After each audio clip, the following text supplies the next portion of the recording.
Hello everyone, welcome to What If Issei Become a Villain in HighSchoolDXD Part 2, Chapter 5.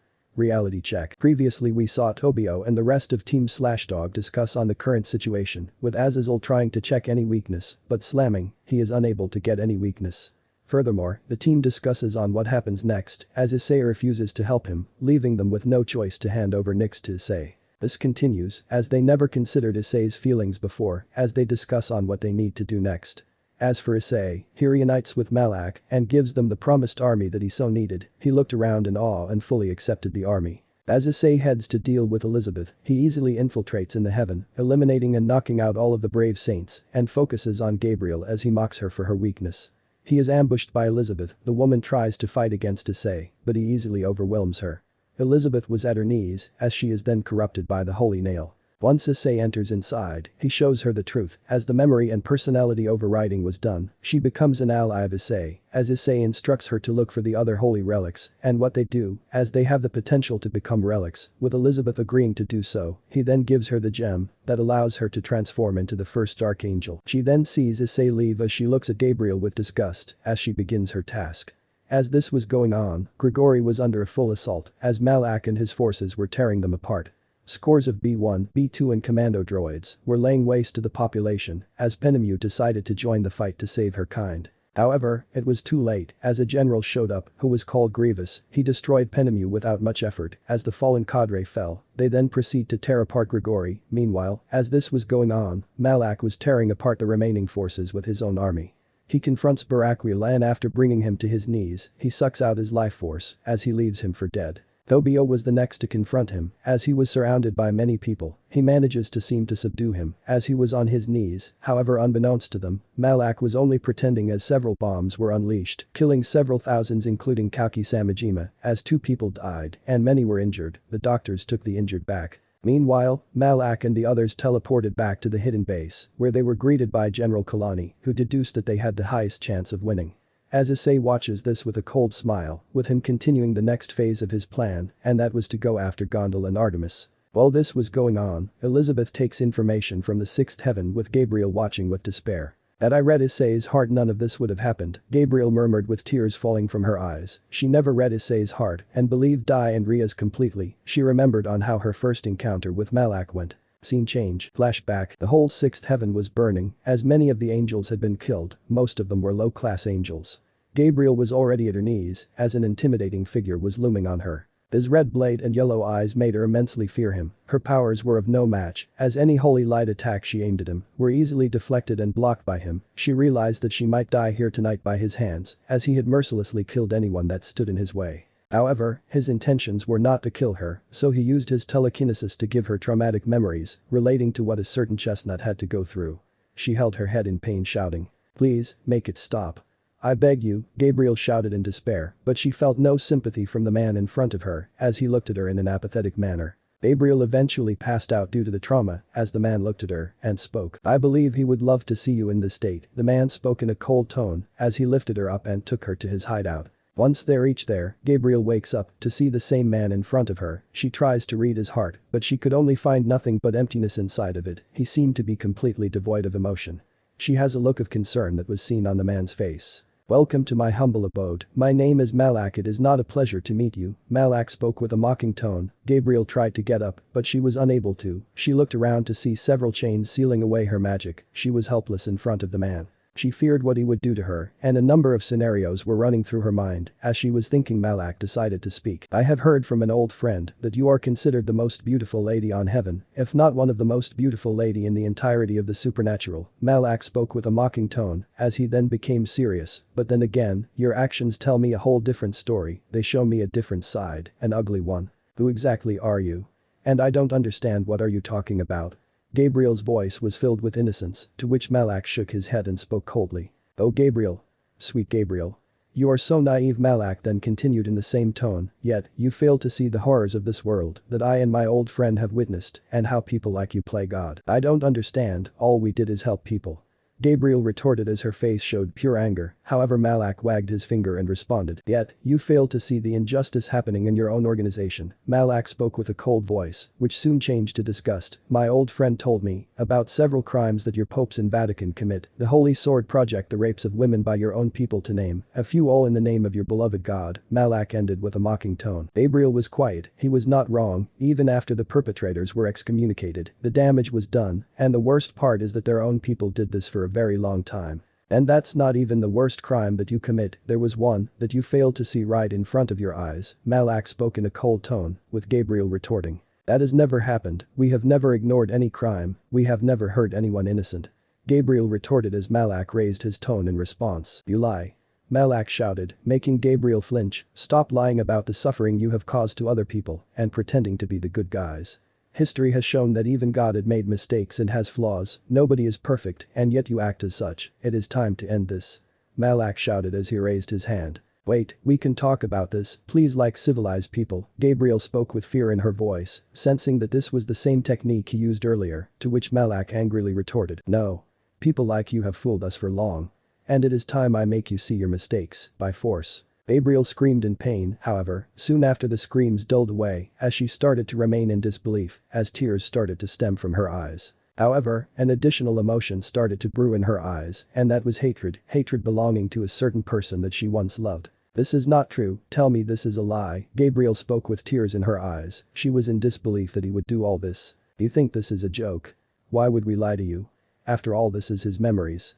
Malak spoke with fury in his voice, he then calms down as he speaks. You know what, I will let him talk to you. Malak turned to his side as she watches someone approach him. He shows his face from the shadows as Gabriel's look changes into horror. No, it can't be, you are the one that initiated the assault. Gabriel spoke with disbelief as the one standing in front of her was none other than Issei. Gabriel spoke with disbelief as the one standing in front of her was none other than Issei. Long time no see, Seraph Gabriel. I pity that you are in this condition. Issei spoke with a sad tone, before changing it into mocking smile, and he started walking close to her and crouched. So how does it feel to know of my brother's true identity? Issei exclaimed while pulling her chin and face close to his, while exclaiming, it hurts, doesn't it, that the one you loved is a piece of shit. Everything is a lie, it has to be a lie, please tell me it is. Gabriel spoke with desperation, as Issei only smiled innocently and spoke in a mocking tone. Oh sweet Gabriel, naive Gabriel. Issei spoke before changing into a serious tone. Nothing was a lie, you know it well. If anything, these memories that Malak gave you were mine. Your ability was created so that you would not be deceived by such lies. Issei ended with a mocking tone. It was ironic to see her being deceived by such lies done by her own brother and Ria's herself.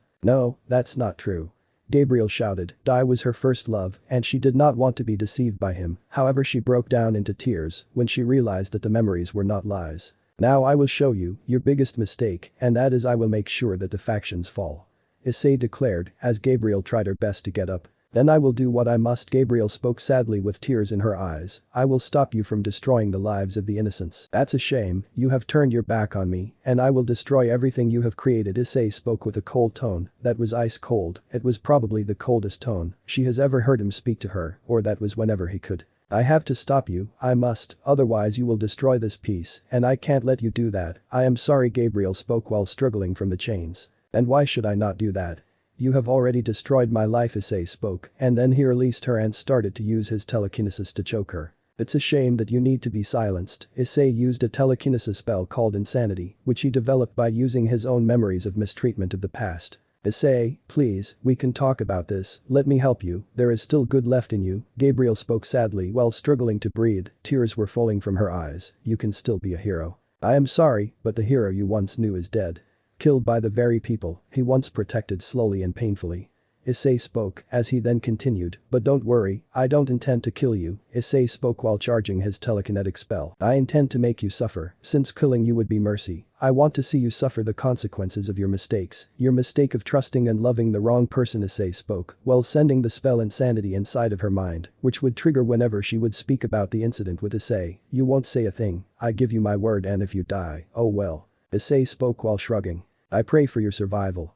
Issei spoke feigning pity, nah, just kidding, I pray for your suffering. Lady Gabriel. Issei ended with a mocking tone as the two men left from there, leaving Gabriel crying endlessly due to the betrayal she had received from Dai Haidu. Flashback ends. Scene change. I am so sorry, this wouldn't have happened if I used my ability on Issei a long time ago, Gabriel muttered while a tear fell from her eye. However, unbeknownst to her, Elizabeth was almost done taking all the information needed for Issei's sacred gear recreation, since it would not only help him in creating longinus gears based on the other holy relics, but he will be finally able to recreate the true longinus. Elizabeth turned her attention to Gabriel and gave her a cold look as she spoke. "Don't forget that all of this is due to the actions of naive people like you." Elizabeth spoke with a smile, hiding her disgust as her eyes returned to normal baby blue. From the former purple it was, implying that her transformation as a dark angel was completed. After this, the world will be a much better place. Elizabeth had the same smile before leaving heaven to inform this to Issei. 4 days later, Highschool residence, 12:30 p.m. Valerie Lucifer can be seen with tears in her eyes. She remembered what had happened. She had already lost Lavinia, and now Kaki is gone as well. She did not know of this, as the doctors or her friends decided to not tell her, as she was recovering from her wounds. The wounds became severe due to the fact she woke up and spied on Ingvild. The doctors had warned her before that if she were to move, she would not recover, and put her in an anesthesia-induced coma to make her recover faster, as the dragon slayer magic that Issei had infused in his punches had still remained. The anesthesia was so that she wouldn't feel the pain. The magic was eventually removed and she was able to recover. She headed back once the surgery was done and she was able to walk. "Tell me, this is not true." Kuroka Valerie spoke with sadness as tears fell from her eyes. "First Lavinia and Kaki, please tell me that Kaki is alright." Valerie's voice was higher, she refused to believe that Kaki is dead. "I am sorry Vali." Kuroka spoke with sadness, she did not have the verbal tick, Naya with her. Vali's hair covered her face, she then ran away, as Kuroka exclaimed in worry. "Vali wait." Kuroka shouted with her running behind him. Many were worried about Vali, as they were helpless in the situation. However, Valerie was too fast leaving Kuroka in the house, she could only watch her leave. It did not help that Gabriel also died shortly after Malak drained his life energy, and unlike Lavinia, who was alive but in a comatose situation, similarly due to the attack others like Sahariel and Ambrose had to be induced into a coma to recover their wounds. All in all, things were pretty bleak for Grigori, that is if they somehow managed to recover.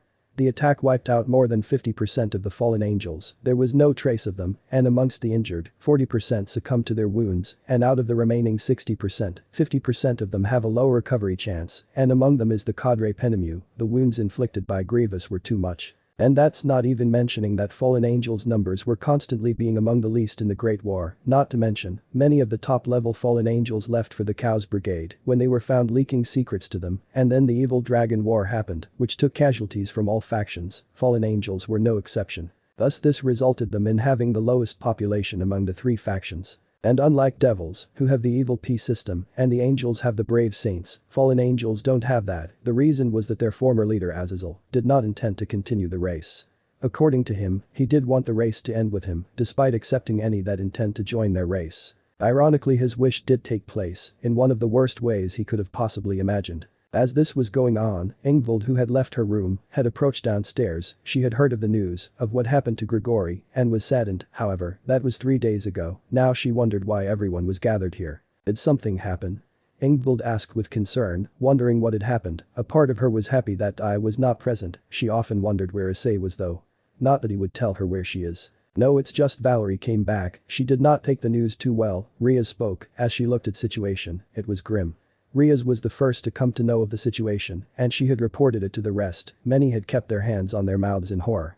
They were horrified that Grigori had fallen, and many were killed. The one who did not react was Akeno, which surprised many. Her father had died, the only parent in her life is gone, and now she was alone, except for her friends, that is, she was robotic and always remained in a catatonic state, not moving much, only just being in her own world.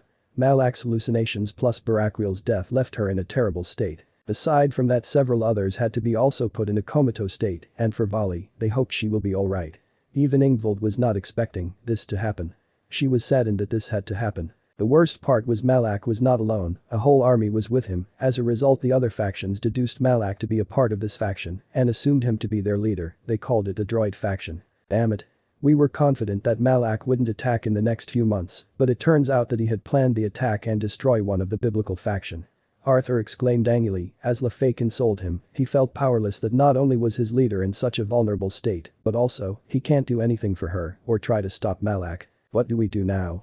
Asia asked in a sad tone as Riaz then spoke. We should go and help the others, your sacred gear will be useful and needed. Asia agreed in response as Kuroka had other plans. I should stay with Vali. Kuroka spoke in concern. I doubt she wants to see anyone else. In that case, even LaFay should stay with her as well. Arthur spoke in agreement to Kuroka as LaFay was confused by their action. However, as this was going on, Malak was watching the scene, but not in amusement, but in thought. It was not because he was not happy seeing them in despair. He was happy to see them suffer. However, his thoughts were something else, as he muttered. If my hunch is correct, there has to be other hybrids between humans and demons, Malak muttered with deep thought. There will be descendants of Asmodeus and Beelzebub as well, he presumed with an analytical look. He wondered whether those two might have longinus or not. I am sorry, but I have some appointments, so I cannot join you, Ingvild spoke with sadness, remembering that today is the day she will be heading to meet Office and Great Red. Many had looks of sadness, but they nevertheless agreed.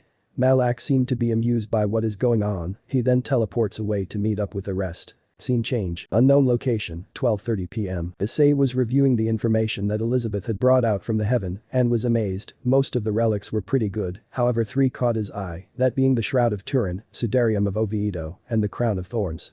He barely had any information on them before, but now with the information he had received, things are getting good. This is marvelous, Issei spoke in amazement. Good job, Elizabeth. Issei exclaimed with a happy tone as he rubs her head, with her smiling in response. I am glad the information you received helped you, Lord Issei, Elizabeth responded as Issei shook his head.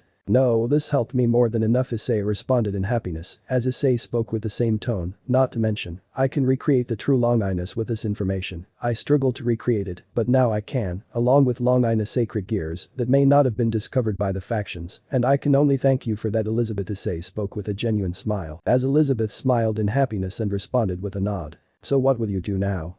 And want us to do? Grievous asked, to which Issei stored the information in the crystal orb, which is a similar recording orb. I will be focusing on the gears, for now stand by until I give the order. Issei commands seriously, as both Grievous and Kalani nod, as Elizabeth asks, what do you want me to do? Elizabeth asked, as Issei responded, Elizabeth, I want you to stay with the angels. This may disgust you, but you need to make sure that when I deal with heaven, there has to be no interruptions or problems when heaven falls, alright? Issei spoke in a serious tone, as Elizabeth shook her head. No, any mission for your sake will not disgust me by any means, I shall fulfill it for your sake. Elizabeth spoke with a smile, as she teleports to the angels to pretend to be one of them. Issei turned his attention to 2 figures in the shadows, as he speaks in a neutral tone. You two will also do, as I have ordered, Elizabeth, stay with your factions and act normal, like you would do, Issei commanded the 2 in a serious tone as they responded. Yes, Lord Issei. The voices seemed to be feminine as they both teleported away to their factions as well. Issei then went to recreate the true longinus, and then create the longinus based on the information he had received from the heaven faction. Scene change. The park, 1 p.m. Ingvild came to the park as she looked around to see where Office was, however unbeknownst to her or anyone, Valerie was tracking her down. She was not having a happy look on her face, but an impatient one, because she wanted to know where Office was and who Malak was really. She wanted to avenge Kaki and Lavinia. Vali, I am telling you, what you will see, it will change you completely, Albion tried to show reason to Valerie, but Vali was adamant as she spoke. No, I want to see the real identity of Malak, he will pay for what he did to Lavinia and Kaki. Vali mentally exclaimed to Albion, who cut off the connection. He gave up on reasoning with Vali, as he believed something horrible would happen. Vali was going to take her revenge, even if it means that she would take revenge. Meanwhile, Ingvild was looking for Office when all of a sudden the dimensions of the park changed into that of the dimension gap as they both entered into the dimensional gap, with Valerie following them trying to find the reality of Malak. We are here, Office spoke in an emotionless tone, she points straight to the Great Red. A massive red western dragon with a horn on his snout and has 2 sets of wings. His overall length measures around 100 meters. This was Great Red, the once former rival of Office and a good friend of Issei. So she is the one, right, Office? Great Red's voice boomed as Office gives a nod. Hello, Ingvild spoke with awe and had slight nervousness as Great Red looked at her for a moment before giving a neutral look to Office. I would appreciate if you don't look at him, he doesn't like when anyone stares at him, Office spoke as Ingvild apologized to Great Red. I am so sorry, as Office looked at Great Red, however, his expression did not seem pleasant to her as Great Red's voice boomed. It seems like you broke our word, Office. Great Red's voice boomed, which made Office and Ingvild confused. She took a look at her snake which had not been activated, giving an assuring smile to Ingvild as Great Red then spoke. I sense your confusion, but it seems like someone followed you too. Well, you failed to detect it. Great Red's voice boomed, but anger emanated from his voice. Understanding this, Office looked around sensing the person as she doesn't have a pleasant expression from her voice. Come out, Valerie.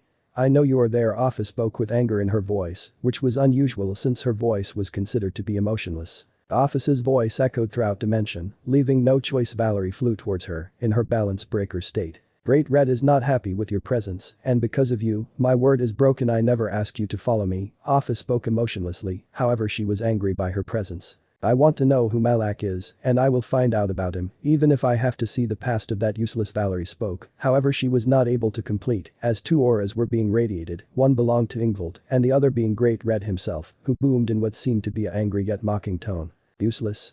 This is the same guy that clapped your ass twice back to back and could kill you if we wanted to. You are an idiot if you think he is useless.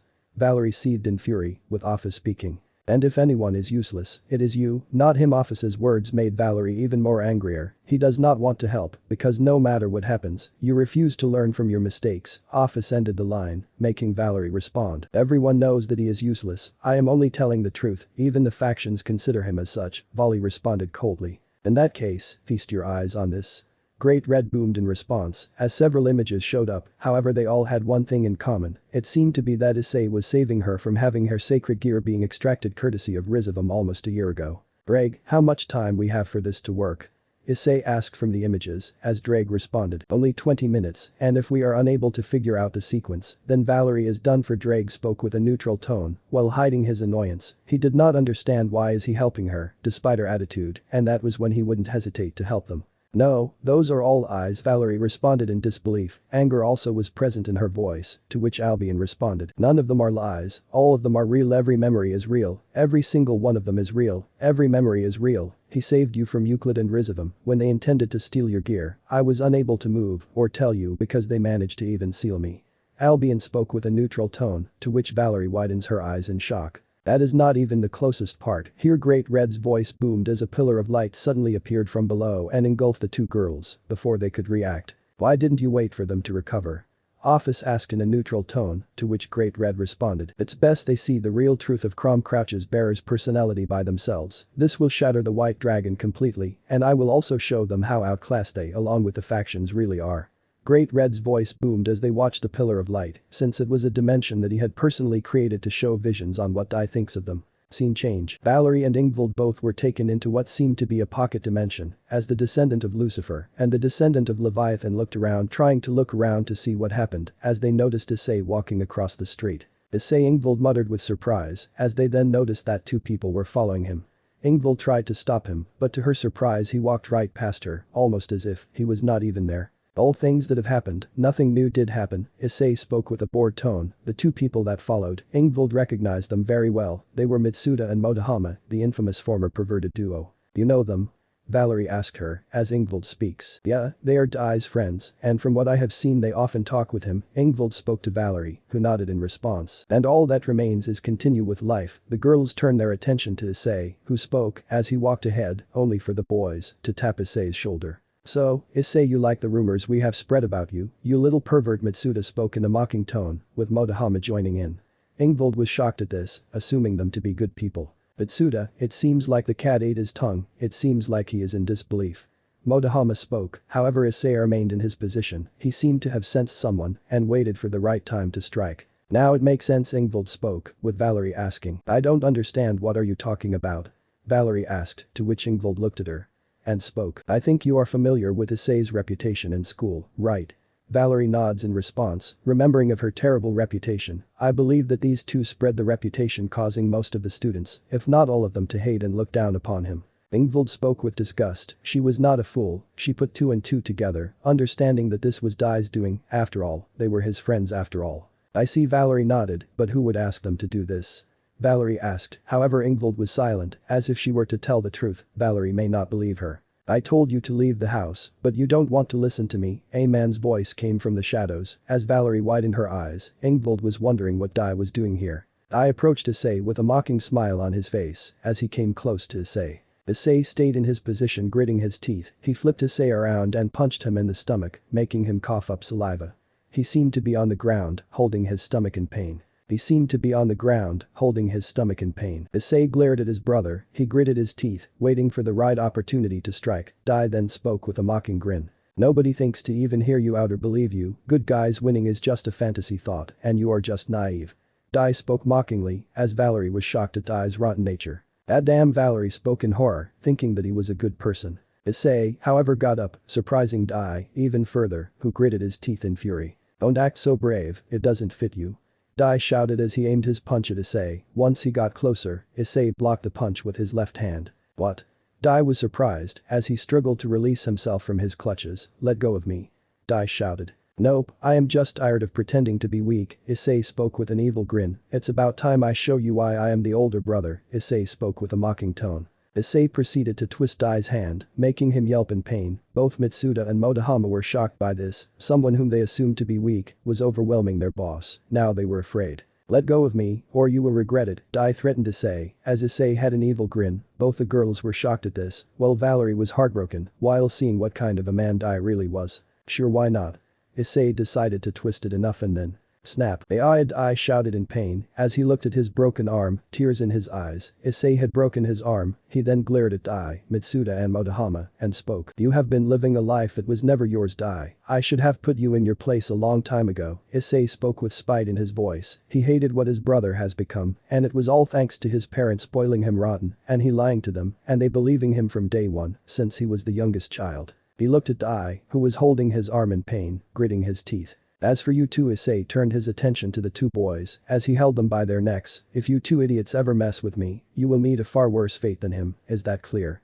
The boys struggled to release themselves. They nodded in fear before Issei throws them, with them passing out. At this moment, she did not expect Dai to be this weak. She knew he was weaker than Issei, but it then made sense since Issei pretty much did all of the fighting and Dai only took the credit. After which flashes of memories were shown, and all this showed how Dai took the credit for everything his brother did, how his lies were corrupting the people that he talked to, no matter which world he belonged to, and how Kron mocked Dai that he will never surpass his brother. One scene in particular made her want to vomit, and this scene made her heartache. This is something you will never enjoy, Dai spoke with a perverted smile as he grins at his brother, who only watches helplessly as the medics help him cure him. Valerie watched the scenes in tears as she shouted, tell me, Albion, you knew this, didn't you?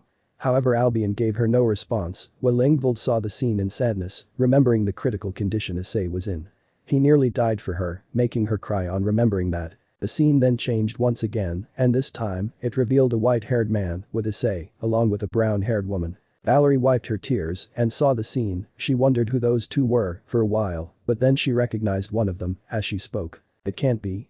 Valerie spoke with a surprised tone, Persephone. Ingvild looked at her in surprise as she asked, Persephone? But wasn't she dead?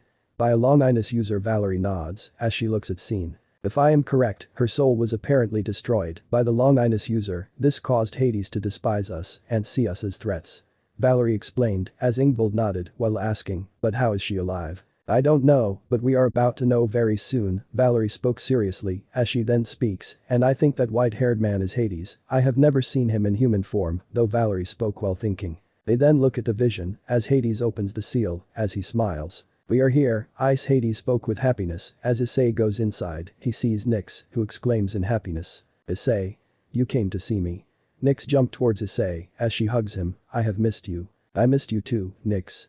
Issei exclaims while returning the hug as both Persephone and Hades smile at him. After splitting up, Nyx speaks. Why don't you visit me often?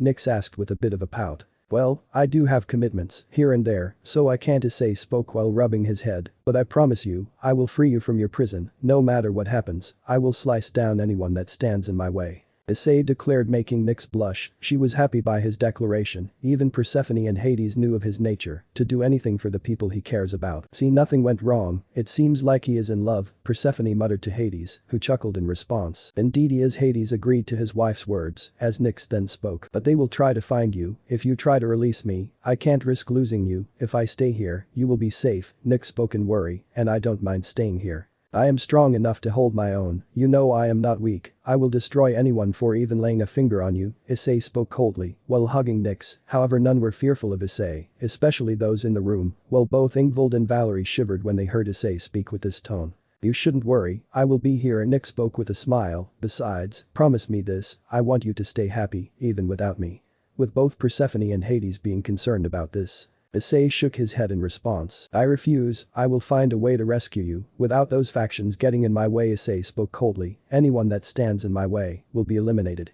Issei ended coldly. The scene caused great shivers and pain to Valerie and Ingvild when they realized that the one that they considered the true hero will not hesitate to become their enemy. The scene once again changed, with Issei, Hades and Persephone being in this. But how will you fight?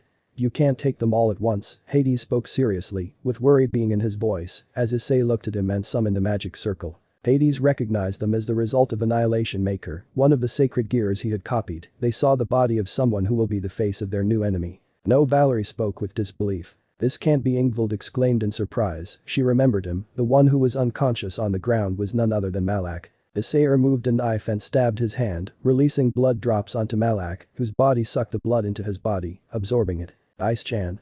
Persephone shouted in worry as she looked at his hand, and help it, Issei assured her. I am fine, Persephone, just a small wound, and besides, I am going to need someone to be the face of this new enemy, Issei spoke with a smile, as his wounds healed himself, with a copy of Twilight Healing, his foster sister's sacred gear. Issei looked at Malak, he was a clone of the original. As the clone woke up, he looked at his original and stood beside Issei. This cannot be true.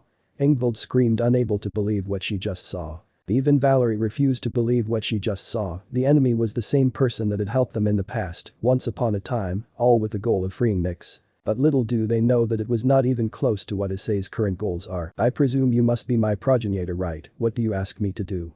Malak asked, to which Issei nodded. Now we will show the factions the wrath of the Red Dragon Emperor. Issei declared, with Malak agreeing to his progenitor's declaration. Indeed, we are going to correct the errors caused by their own decisions. Malak responded in agreement. But the most detestable beings, they will suffer the most. Issei spoke coldly. And they take what they want by force and use humanity as a means to fight their wars and send them to the slaughterhouse. Malak spoke coldly, but with venom laced in his voice. I must say that the supernatural world is a depressing sight right now, but with those beings gone, the world will be a much better place.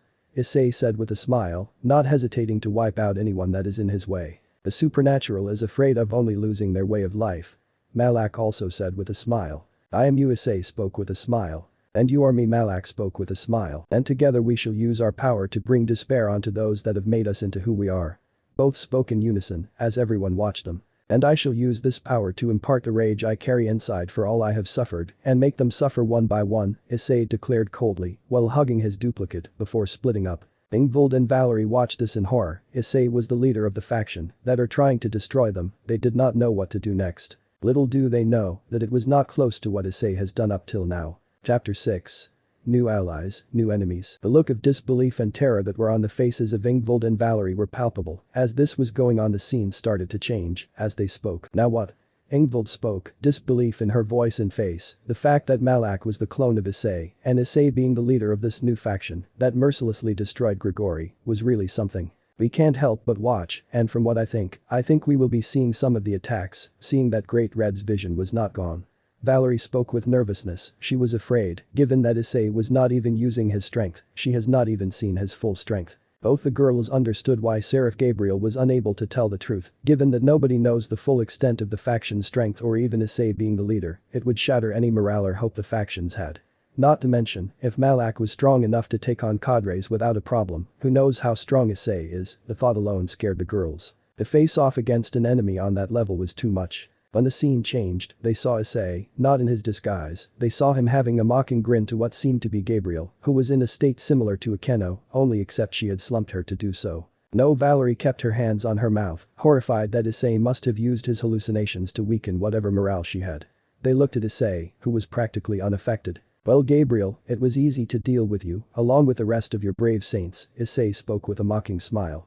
As he touched Issei's frozen body, it felt like her whole soul is completely gone. Issei walked ahead, trying to take some things from heaven, however this was nothing but an act to lure his target, his real target. You bastard. You are going to pay for what you have done. A voice shouted. Issei turned his attention to the being. It was his target, Elizabeth Lioness, just as he had planned. Elizabeth had a murderous look on her face. She recognized him. He was Issei Haidu, Dai's older brother, as Issei spoke with a cold smile. Oh please, don't act like that. All I am doing is judging your boss for her crimes, Issei spoke sweetly, as he continued, besides wrath is a sin, and you may fall. Elizabeth gritted her teeth in fury. He was able to take down Gabriel when she was at her most weakest. You are a vile monster for doing this. Don't you have a heart? Elizabeth shouted in fury, as Issei looked at her with a smile and spoke. You are right, I have no heart. Think I left it in my other shirt, Issei spoke jokingly, as Elizabeth became even more angry. after which he lost his smile and turned serious. In that case, shall we begin? Issei spoke while summoning his boosted gear. Elizabeth was worried on whether she will make it out of the fight alive or not to mention, she needed to secure Gabriel and get out of here. Let's spice things up, shall we? Issei spoke with a smile, as two wings came from his behind. This was the divine dividing came from behind. Elizabeth was really frightened as Issei spoke with a smile. Fusion balance break. Vanishing Welsh dragon balance breaker.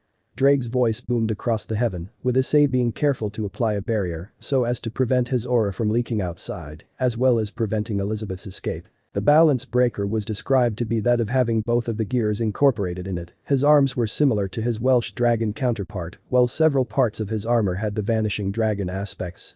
His armor had both green and blue gems belonging to each of the gears. Don't tell me he fused both balance breakers, Valerie spoke with surprise, but underneath fear was building up in her heart. He can use both of the heavenly dragon's powers without any issues. I think so. I doubt Elizabeth would survive this. She is outclassed, Ingvild spoke looking at her in the same tone. Valerie could only hope that things go well. As the vision continues. This armor will not stop me from saving Lady Gabriel. Elizabeth declared while bringing out two light spears, with Issei only raising his hand. Drake then chants. Divide. Divide. Divide. Divide. Divide. Divide. Drake commanded as her spears reduced to nothingness, but Elizabeth refused to give in. Let there be light. Elizabeth chanted one of her strongest spells to subdue Issei Haidu. Elizabeth fired off drill-shaped projectiles as Issei spoke. It's useless. Drake then spoke. Divide. Divide. Divide. Divide. Divide. Divide. The drill-shaped projectiles were reduced to nothingness. Elizabeth gritted her teeth in fury. Her strongest spell was nullified into nothingness. Issei was bored. He dashed towards Elizabeth before she could react. He grabbed her by the head and slammed her on the ground. Had enough. Issei spoke in a mocking tone as Elizabeth responded. I am not done yet. Light explosion. Elizabeth shouted as several beams of light surrounded Issei. Understanding what he had to do, Issei's wings glowed as Drake announced. Half dimension.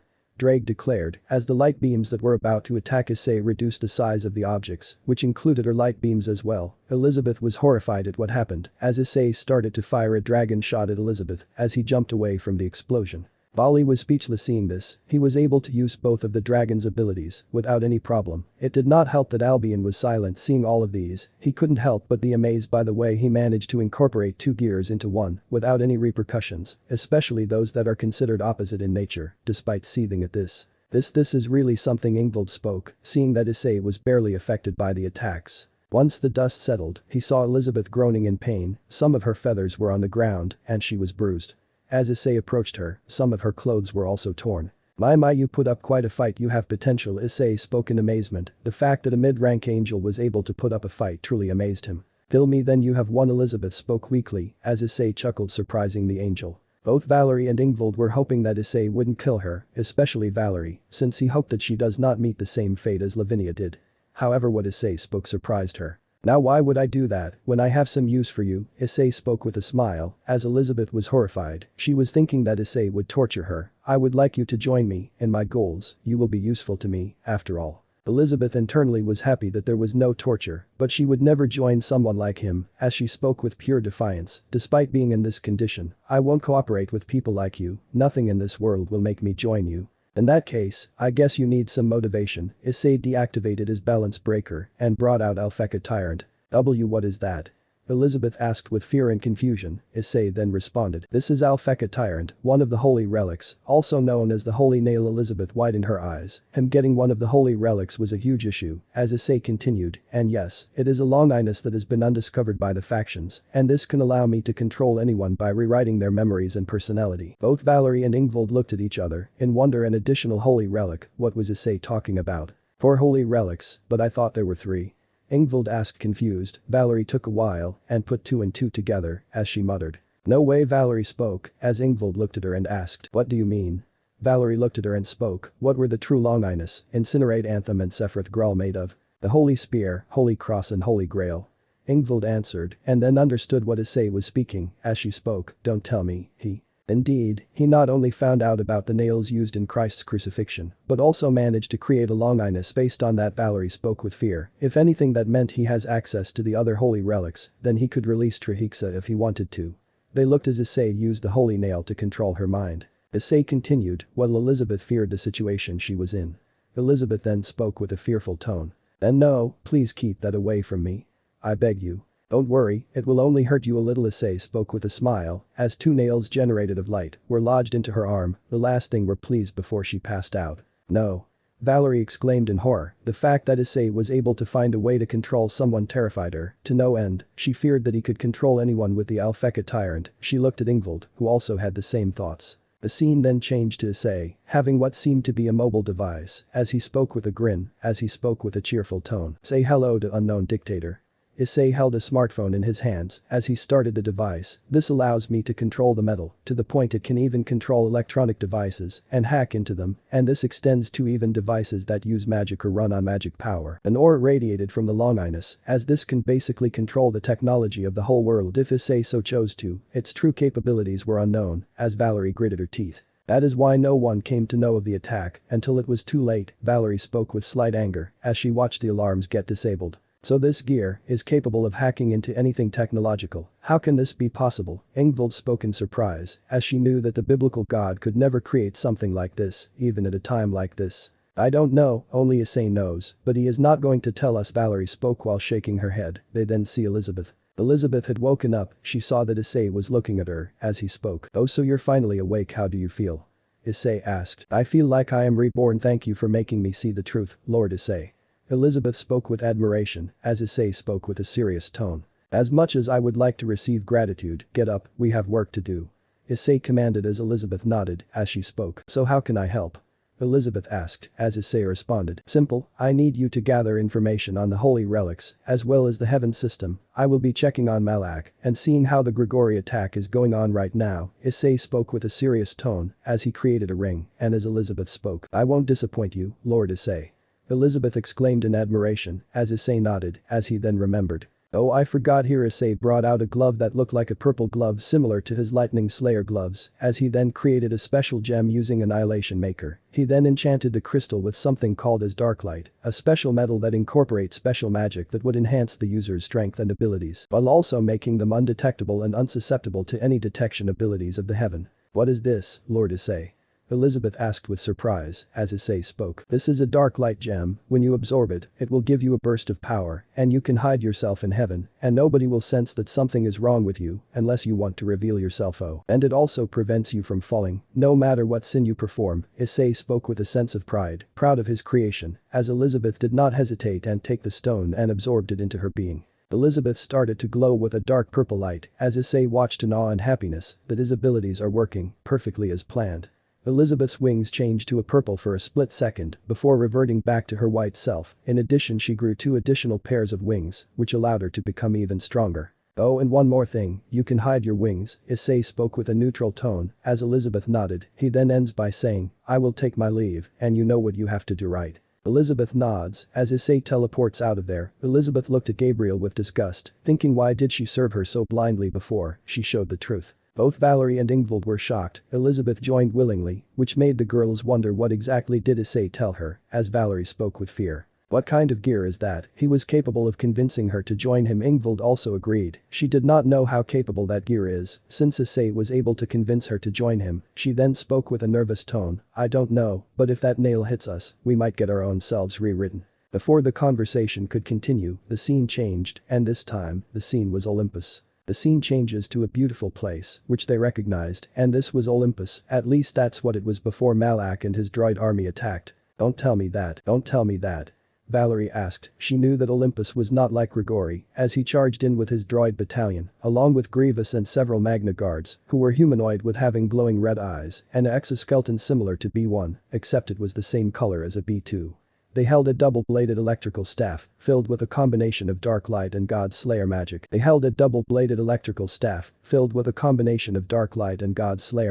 Magna Guards were strong enough to take out scores of Greek soldiers without any problems. I will go and deal with our target. Can you handle the upcoming cavalries? Malak looked at Grievous, who nodded. It will be my pleasure, dealing with these divine scum. Grievous spoke with a grin, while agreeing to Malak's request. Malak teleported further inside the castle, as Grievous saw the cavalries arriving. He smirked, seeing that they are outnumbered. Honestly, he was expecting about 10,000 of them to show up, but only a mere 100 did. I am disappointed, I was expecting your boss to send a few tens of thousands, and here you guys are only a mere 100, disappointing as always, defiance. Grievous spoke with a mocking tone, as many were angry at this. Don't think so highly of yourself, you metalloid monstrosity. We are more than enough for you and your army. The commander spoke with a tone of pride, to which Grievous only laughed. Or it is because the gods are afraid of us. Grievous spoke with a mocking tone, causing the commander to get even more angrier. They are not, they don't need to because we can kill you.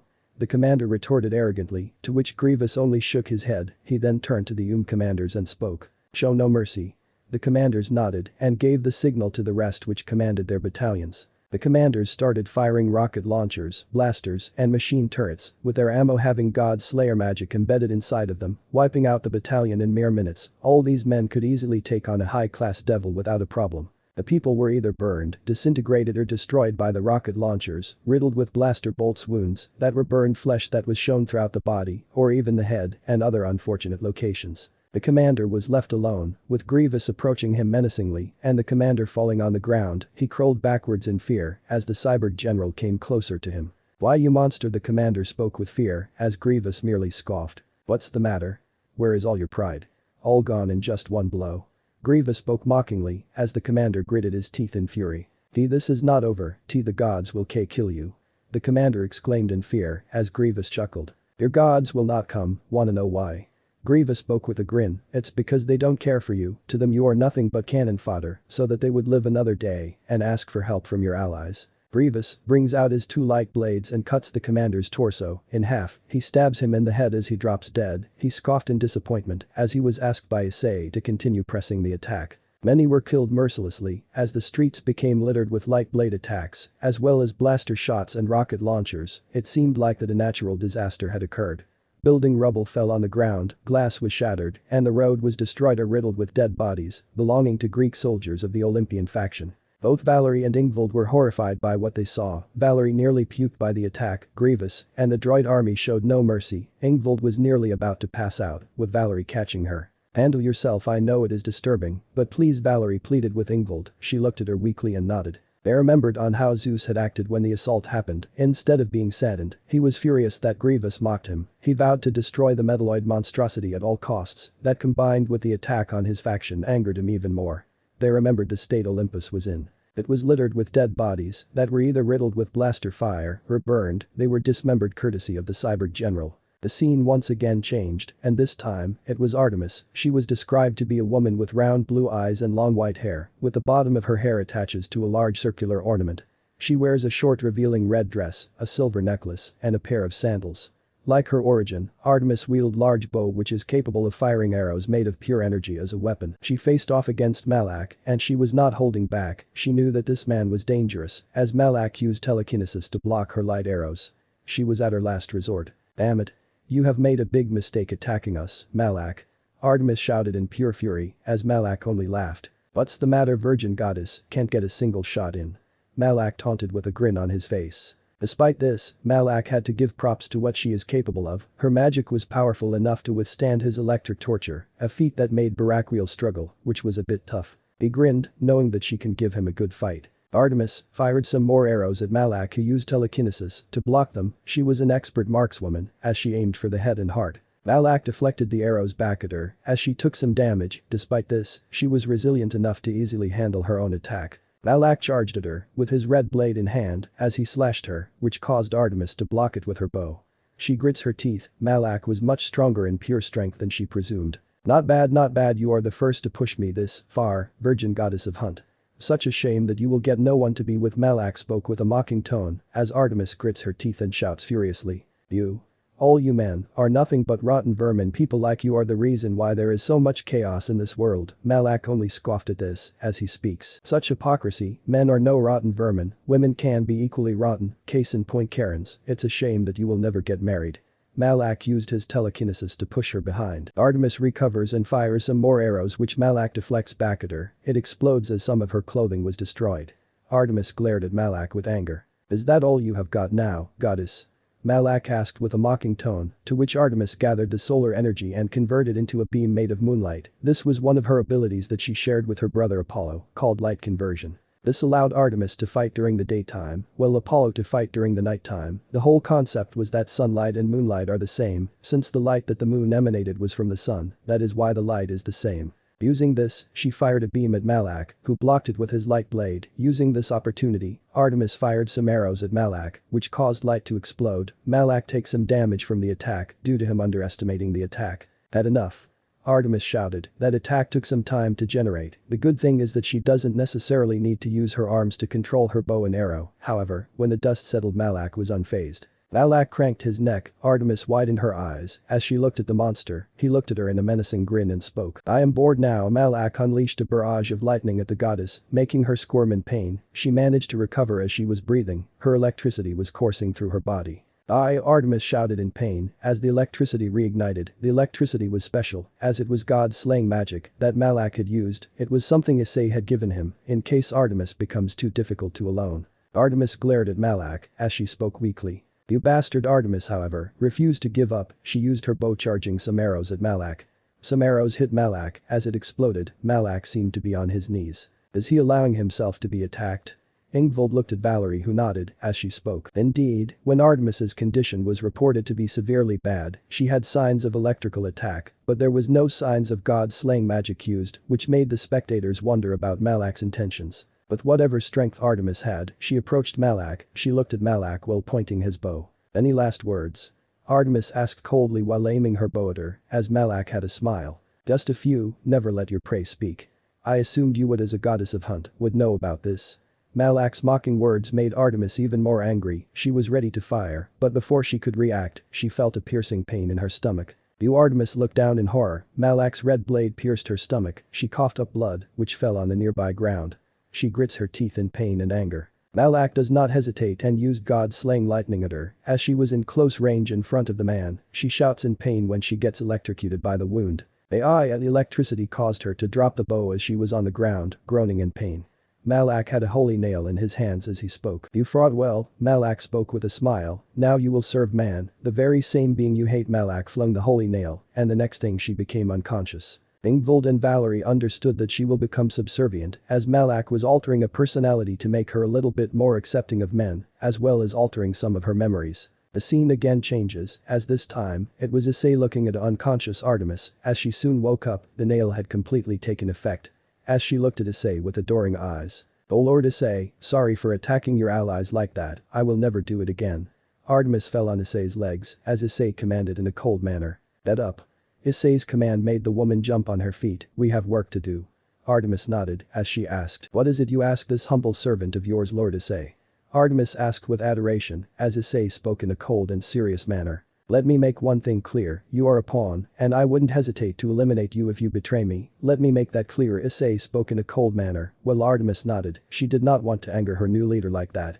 Issei secretly summoned a specialized gear that went behind her neck. If she ever thought of betraying Issei, he would eliminate her. You will stay here and report me everything that Zeus and the Olympians do, and I want a proper and concise report. Is that clear? Issei spoke coldly, as Artemis spoke. As you wish. Artemis looked at Issei. Both Valerie and Ingvild were shocked at Artemis's current attitude. The woman that wouldn't ever bow to any man is now bowing to Issei, another man. The scene then changes to Artemis being chained. As Issei approached her, Valerie looks at Ingvild in shock as she asks, what is going on? Ingvild asks, as Valerie took a minute. Once Issei came closer, Artemis showed disgust in her eyes, as Valerie understood what was going on. I think this is the real Artemis. Her disgust for men shows that, and I believe this is before she wakes up. Valerie spoke seriously, as they both wonder what Issei was going to do to her. What do you want now? Artemis spoke coldly and disgust in her voice. She was not expecting or never expecting to see him in her mindscape, as Issei only grinned. He then transferred every single memory of his to the goddess. She was shocked by what she witnessed, as a tear fell from her eyes, as Issei spoke mockingly. So how does the man-hating goddess feel? Artemis looked at Issei and asked in a shaky voice, as she had tears in her eyes. Did you suffer heartbreak thrice? Issei responded to her in a cruel and loud manner. Yes. Yes, I fucking did. First was Ria's Grigori. She was the first I loved. But she chose die for not only his lies, but also his good looks. Then was Seraph Gabriel. She talked behind my back, but those two heartbreaks were nothing compared to what I received after that. Issei words made Artemis start to cry as he continues. It was Ingvild Leviathan that broke my heart the most. You are not the only that has suffered heartbreak, not even you can imagine the pain I have received, Virgin Goddess, always remember that. Issei shouted, he had fury in his eyes, which made Artemis flinch. It was soon followed by a sniffle, as even she cried. Ingvild fell on her knees, crying endlessly as she remembered what Issei had suffered because of Valerie consoled her by crouching to her level and rubbing her back, as she muttered. I am so sorry Ice, I am so sorry. Ingvild kept crying as she watched the vision. But I still have hope that one day, the world will be a better place for me at least. I did not give up like you, just because you have been heartbroken once. Issei spat coldly as he glared at the goddess, who spoke weakly. I am so sorry. Artemis apologized, as Issei only spoke in a cold voice. TCH. Save your apologies, I don't want to hear it from a quitter, now you will watch as you yourself destroy your own faction. Issei spat as he walked away, with Artemis pleading with him. No please Haidu, I can help you with your situation, no, please don't leave me here, I have suffered too, please my family is all I have, Artemis begged, tears falling from his. Issei looked at her and spoke in a cold manner. Then watch as the true colors of your family is revealed with time, as you destroy them with your very own hands, Issei spoke, while disappearing from the world, as Artemis was left crying. Tears were not stopping from Ingvild's eyes, as she kept crying, Valerie consoled her, gritting her teeth in anger and shame. Anger for what Dai did, and shame for her falling in his lies, and becoming no different than Ria's Grigori, who admonished him to the point of no return, she felt like beating herself.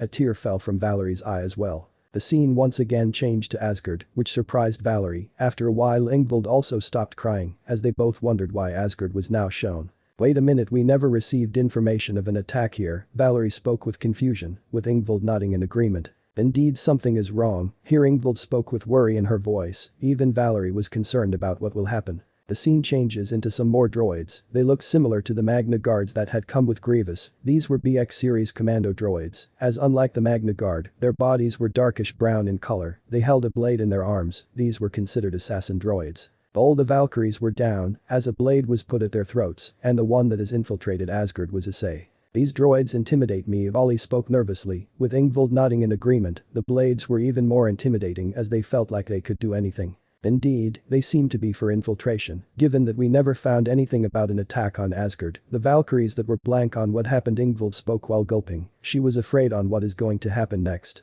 Issei, on the other hand, turned his attention to Gondul. She was a beautiful woman around her granddaughter's age and has slender with large breasts. She has long white silver hair, slightly tinged blue and purple eyes. She wears a blue officer's uniform with a skirt and black stockings. Gondul was breathing heavily, she was almost done, while Issei was unaffected. Close to him was the mortis blade, the same blade that he had used to counteract Malak at one time. Why are you even doing this? Gondul shouted in desperation and anger in her voice, she knew who Issei was in front of her, as she remembered the boy that she had met when Roswiis introduced her boyfriend Dai, she knew that the boy had hidden something, but if her granddaughter was happy, so was she. But then she also remembered Issei, she heard that he was a pervert and a liar, but when she first met him, she couldn't deduce that in any way, however, she saw that Issei wanted to get away from her, which she to some extent, she didn't mind. And now, present time, Gondul was struggling to keep up with Issei's abilities, he had already disabled any alarms using Unknown Dictator. Nobody would even know that he is here, and those that did, are already taken care of. You will find out very soon, my brother's grandmother-in-law, Issei spoke in a mocking tone, as two wings came in front of him, as they chanted. Divide. Divide. Divide. Divide. Divide. Divide. Divide. Divide. Divide. Gondul felt like losing her powers, she tried using any sort of magic at him, and despite being caught off guard, she was still able to hold her own against Issei. Gondul responded with gravity magic, only for Issei to nullify it with his sacred gear gravity jail, which reversed the gravity, as his eyes glowed a bright yellow color, he then turned his attention to Gondul and increased the gravity in the same position, making her fall to her knees. Issei dashed towards Gondul and started attacking her, she tried her best to block every single punch and kick, she was capable of blocking and deflecting at even dead angles. She dished out some of her own punches, one even landing clean on Issei's face and stomach, making him cough up. So you are adept in hand-to-hand. Interesting. Issei boosted the speed of his reflexes and evasion, increasing it to godlike and eventually beyond godlike reflexes, as Gondul could no longer dodge or attack Issei, instead forcing her to block. Issei laughing throughout the attack. Damn it, his punches are getting stronger, it has to be the boosted gear, Gondul thought with frustration, she needed to end this as soon as possible. Gondul flew away using wind magic, pulling herself off her. She took a massive blast, as it was too late for her to dodge, that is why she was in such a condition. She was not expecting an ambush from Issei. It's time to end this, Issei spoke as both the gears boosted gear and divine dividing activated in front of her. Let's see if you can take two dragons at the same time, Issei spoke mockingly. Gondul gritted her teeth in frustration. She tried to create a barrier to protect herself, but it was too late. Boost. Divide. Boost. Divide. Boost. Divide. Boost. Divide. Boost. Divide. Boost. Divide. Boost. Divide. Boost. Divide. Boost. Divide. Boost. Divide. Boost. Divide. Gondul was on her knees, her magic power along with her strength was gone as she looked to see energy gathering in front of her eyes. Dragon Blaster Cannon Drag announced as a greenish-red blast was aimed at Gondul, who only looked in horror. She tried to escape, but the blast radius was too much. It took too much space and there was no escape. Once the blast connected, Gondul screamed in pain. Gondul was on her knees, most of her clothes were torn. Issei did not give her an opportunity to use her other magic. He had studied her fighting style, allowing him to counteract anything she did. He struck her when she least expected it, when she was going to sleep for a few hours, to recover her strength. Due to Malak's constant attacks, she was training relentlessly. This caused her to become exhausted, and Issei attacked her while she was resting. That is why she was so weak when she fought Issei. Issei approached her as she grits her teeth in frustration and anger. Ingvild and Valerie were surprised by the way Issei used his abilities and intelligence. Not only did he strike her when she least expects it, but he did so without anyone even coming to know. Is he going to? Ingvild spoke as Issei removed Alpheka Tyrant as Valerie nods in response. Yep, and we can only watch as another falls to his control. Valerie spoke while gritting her teeth, not because of what happened to Gondul, but because of Issei becoming a monster that they created. You will soon turn on your own faction, my dear Gondul. Issei released a holy nail from his Alpheka Tyrant. I will never join you. I never thought you would become like this, a monster. I will not hurt the people I care and love about. Gondul spoke coldly and with spite, as Issei only shook his head and spoke. Sweetheart, you don't have a choice. You see, this Alpheka Tyrant is considered to be the holy nail used in Christ's crucifixion, and when this is used, you will become one of my followers very soon. Issei spoke with a maniacal grin, as Gondul seethed in anger. You bloody cheater. Do you not care for anyone? Issei shook his head again as he responded. Not anymore now, goodbye Gondul. Issei threw the nail as she tried to stop it, but it struck her neck. The next thing that happened was that she passed out. That means Valerie spoke with horror as Ingvild looked at her and responded. She is going to be similar to Artemis. Ingvild looked at Valerie, with her being disheartened seeing Issei like this. You should have listened to me, but then again, conceited beings who look down upon humans due to their pride and then they feel invincible. Issei spoke coldly as he then spoke. Don't worry, once I am done with you, you will see things my way. The scene then changes to Gondul in a similar position to what Artemis was in. Issei approached her like usual as Gondul grits her teeth. She then shouts. What do you want now? Gondul shouted. Issei only smirks sinisterly as he shows her his memories, which caused her to have a breakdown. Her granddaughter was with someone like him. Her expression changed to that of horror. No, please tell me, all of this is a lie. Gondul feared what would happen to her granddaughter since she was with a man like him. He was only using her and not really loving her in any way, aside from her body. Nope, none of them is a lie. These are my memories, my experiences with your granddaughter and the other girls. I hope you enjoy them. Gondul. Issei spoke with a sadistic grin. No, Gondul cried endlessly. Her granddaughter's future was completely in ruin. He remembered that while Roswiis due to her maturity did not harass or look down upon him, she still was disgusted due to Issei's personality, which Dai apparently lied to in order to gain her affection. Exactly, just imagine the despair your Roswiis would feel once she finds out the truth of my brother's true image. Issei spoke with a sadistic grin as Gondul looked at him. Issei then spoke mockingly, but don't worry, I will also make sure Roswiis suffers. Well, let's just say she is in good hands. Issei walked away, leaving a despair-ridden Gondul, who pleaded from Issei. No, please. My granddaughter is not your enemy. Please, I beg you. Gondul pleaded, with Issei ignoring her. The Norse faction and my granddaughter is all I have. Please don't do this. Issei turned his head sideways, giving a side glare as he speaks. Then watch as your factions reveals their true colors to you very soon. Goodbye Gondul. Issei spoke as Gondul was left crying in despair. She always knew Dai hid something, but she did not expect this. She could only hope that things become better. The scene changes back to the real world. He called off his guards since his goal was to get Gondul on his side since she was a master magician as well as a master inventor. Gondul was still asleep as she soon then woke up, implying the nail insertion was completely I am so sorry, Lord Issei, for defending a lost cause like Asgard. Gondul spoke with guilt as Issei shook his head, but I can help you in taking down your enemies, but I can help you. How so? Issei asked with interest. He knew what she was capable of, but he wanted to see what she is capable of. I can create what is called Volundr, which is a weapon that could be created to face off against the gods, similar to your god slayer magic, not to mention, you can use that said magic to attack a said god. Gondul spoke with admiration. I can even transform myself into a weapon for you, Lord Issei.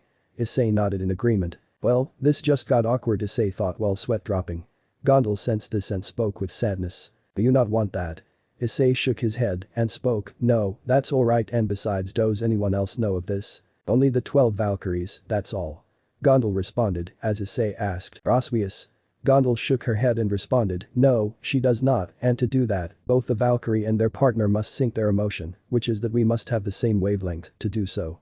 Issei nodded in agreement. I see, well, forge the weapon, alright, and stay with Asgard and report me any information.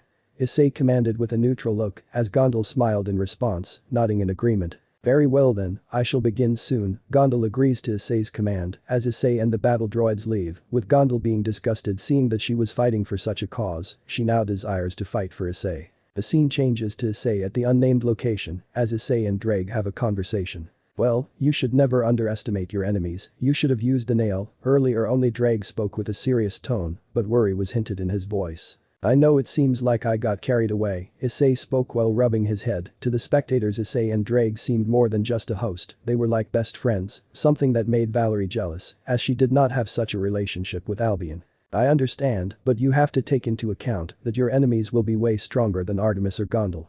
Drake spoke seriously, to which Issei nods and responds, I am aware, but I won't stop, I will achieve my goal. But leaving that aside, I would love to see a new world rising, and not just the supernatural are guilty, there are humans that also deserve to suffer for being so selfish while proving themselves to be superior. Issei's tone was determined, to which Drake spoke in concern, you will have a lot of enemies, partner. I know, Issei spoke seriously in agreement, when I stepped into this battle, I knew that I was going to have many enemies, we have those fools from the council, I still don't understand why do the Maos let them be controlled by people like them, when Surziches alone can kill them. Then we have the Vatican, who do anything in the name of God, thinking that God will forgive them for unforgivable crimes like rapes and sexual assault. Issei spoke with frustration and disgust as he continued in a tone that also had sarcasm mixed in it. Then we have the Fallen, they must have such a strong hand on their subordinates, to name a few. Understandable, partner, but you should rest for a while until you are ready for another fight. Issei nodded to Drake's words before resting for a while. He was awaiting Elizabeth's research. The light dies off as they see Office and Great Red looking at them. Their expressions were filled with shock, dread and worry, and in Valerie's case, determination. So how was your experience? Great Red spoke with a mocking smile as Ingvild spoke. We must inform the factions, I don't want him to get hurt.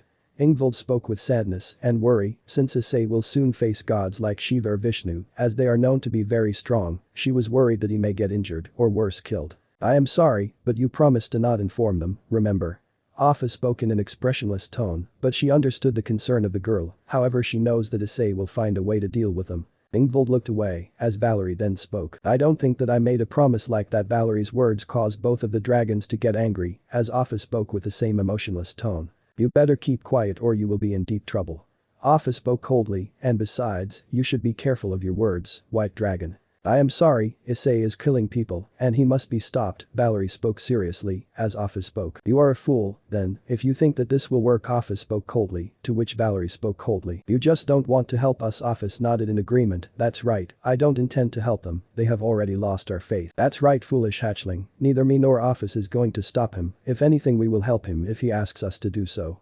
Great Red announced, causing the girls to fear the situation. Valerie then spoke. In that case, I want to talk to Issei, if I can convince him, then we can stop his madness. Valerie exclaimed, to which she left the dimensional gap. Office sighed and spoke. Fool. Great Red then responded, she is screwed, little does she know that Issei is much stronger than she remembers, if he doesn't hold back, it will only take a minute for the fight to end, since you won't lend her your powers, right Office? Office nods in agreement. Great Red contacts Issei about the situation. But please, let me talk to Issei and convince him to stop. Ingvild requested Office. She still believed that people can change, to which Office shook her head. No, it's too late for that. Office spoke coldly. You have come to your senses, but you will be only hypocrites thinking that Issei will listen to you. Both you and the factions have treated him like garbage, and even you to some extent wanted Issei to help all of you, unconditionally despite what you have done, right? Ingvild looked away. Office was not wrong, as she looked at Office and asked, so what can we do? Office then asked seriously, I will ask you something, are you going to break all ties with the bearer of Crom Crouch? Would you accept it? Yes. I want to be free of that man and be with Issei. Ingvild exclaimed without hesitation. As Office nods in agreement, she then extends her hand to her chest and a golden glow comes out revealing her queen piece. The piece then lost its glow. During the process Ingvild felt like something came out from her soul. Office then held her queen piece and gave it to the Leviathan princess. Scene change. Valerie was heading out of the dimensional gap. She decided to head to Hades' domain, thinking that is where Issei would most likely be. However, before she could react, a purple mist came from nowhere engulfing her. After a while, she seemed to be in a different dimension. This is dimension lost. Valerie spoke with surprise. She understood that it was either Georg or Issei that did this. Exactly. A voice called her out as she turned around to see Issei. He now wore a black shirt that stuck to his body, revealing his tones and muscles. He wore a nylon track pants and red shoes. So Great Red told me that you wanted to talk to me. Issei spoke seriously, to which Vali responded, stop this madness. You are killing innocent people, don't you care for anyone?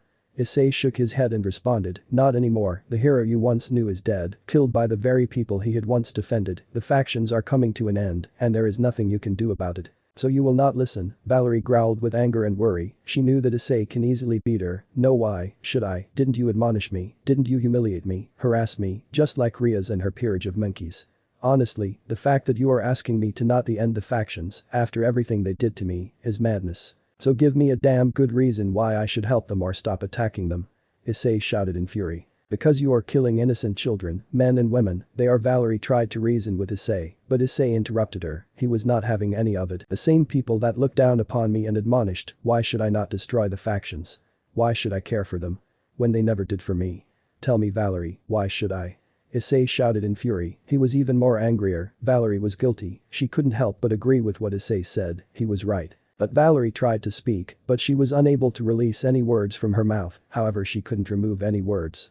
However, what Issei spoke surprised her. I have a better idea, let's do a wager. If you can manage to beat me or at the very least wound me, enough for me to notice, then I will not only stop the attack, but I will also turn myself in. Issei spoke in a neutral tone, which made Vali widen her eyes in shock. However, she doesn't even know what Issei has planned for her, as he continued. But if you lose, you will join me without question and do whatever, and I mean whatever I ask you to do. If I ask you to kill Lavinia right now, you will do it without hesitation, and if you betray or disobey me, I will not hesitate to kill you, is that clear? Issei declared with a mocking grin. With Valerie being speechless, she wanted to get angry, but she believed that this could be the only chance for her to stop Issei, and after that she would expose die to the factions. Very well then, but you must keep your word. Valerie spoke seriously as she activated her divine dividing. As she spoke, balance break. Vanishing dragon balance breaker Albion announced. Valerie entered into her balance breaker. Drake then asked mentally. Partner, are you sure about this? Issei then also responded, there are a few things that can directly counter her without a problem. 2 gears can easily put her in place. Very well, I trust you on this one, buddy. Issei nods as he enters into his balance breaker state. Welsh dragon balance breaker. Both Issei and Valerie were gathering their auras as they charged at each other. Issei made sure to reinforce his armor, making it harder for Valerie to land blows. Divide. Divide. Divide. Divide. Divide. Issei started to feel the loss of his power, but it was immediately recovered. This surprised Valerie as Issei kept increasing his strength. Boost. Boost. Boost. Boost. Boost. Issei's power kept increasing as he clashed with Valerie, tackling her, sending her flying. Valerie recovered instantly as she decided that the only way she could beat him was by entering Imperio Juggernaut Drive. I, who is about to awaken, am the White Dragon Emperor who will take the law down to the darkness. I walk the road of domination with infinite destruction, and by piercing through the imaginary dream, I shall become a pure Emperor of White Dragon, and I shall have you obey the silvery white illusions and the perfect evil ways. Imperio Juggernaut Drive. Albion and Valerie announced as she entered into her Juggernaut Drive. She decided to use her compression divide on him as Issei was being squished. Issei decided to use his incinerate anthem as holy flames started to form around Valerie. Issei activated the flames as it started to burn her armor, making her grit her teeth in pain. This forced Issei to release her. Seeing an opportunity, Issei dashed in front of her and gave her blow after blow to her face. As she repeatedly took the blows, the flames kept burning through her, weakening her severely.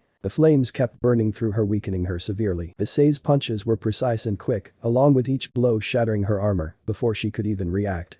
Valerie was pushed behind with some of her armor damaged. Valerie tried to use divide again after gaining some distance, however it had no effect. Any power she divided, it felt like Issei regenerated his strength. You wonder why my power is not reducing, right? Issei asks, to which Valerie looks surprised as Issei speaks. You see, my original body was destroyed when Samuel's poison entered into me. But then how does it matter? Valerie asked as Issei then asked. Tell me, Valerie, which dragons are not affected by Albion's divide?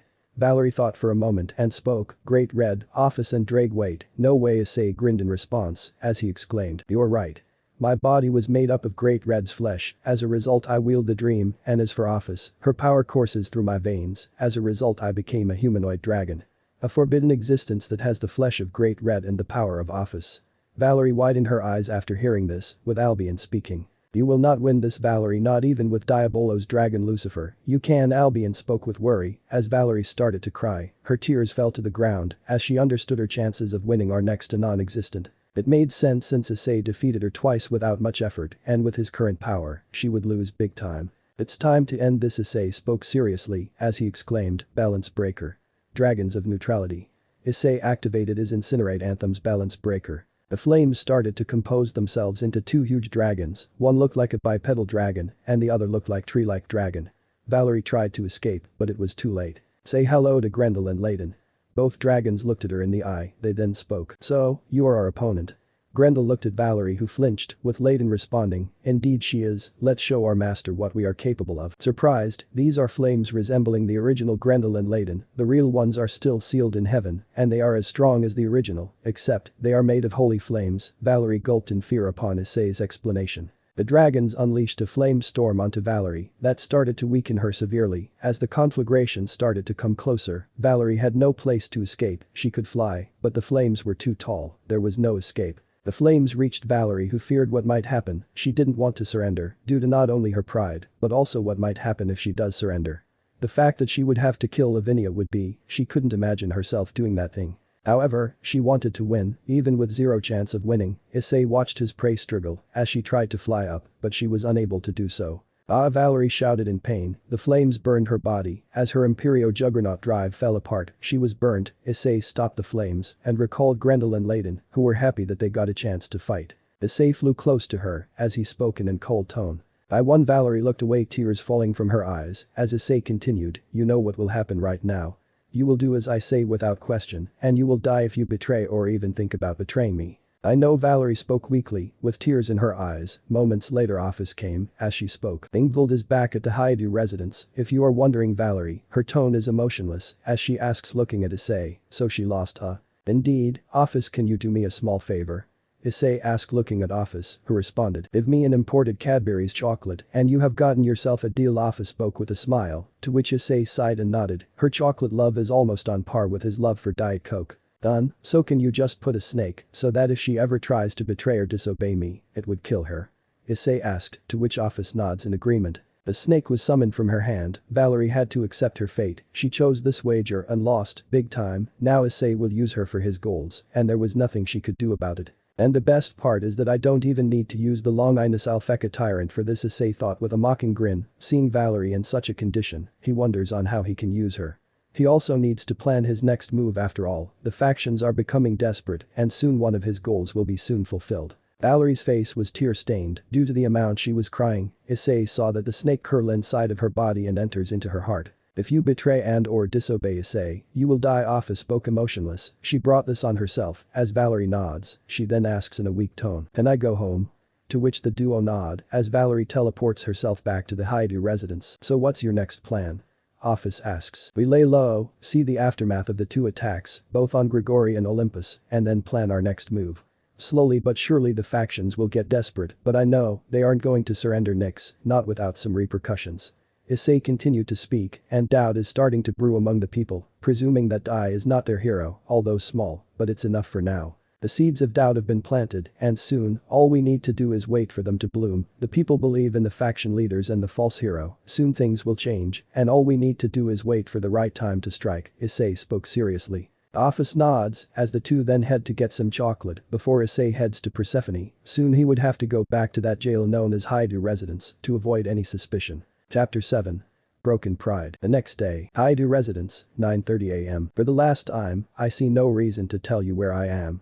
Issei exclaimed in annoyance. He was surrounded by the Grigori peerage, his parents and his siblings, with Dai's peerage. Issei rested his arms on the sofa bed. The only ones that were missing were Ingvild. You disappeared for a week and didn't bother to call us, of course we want to know where you are.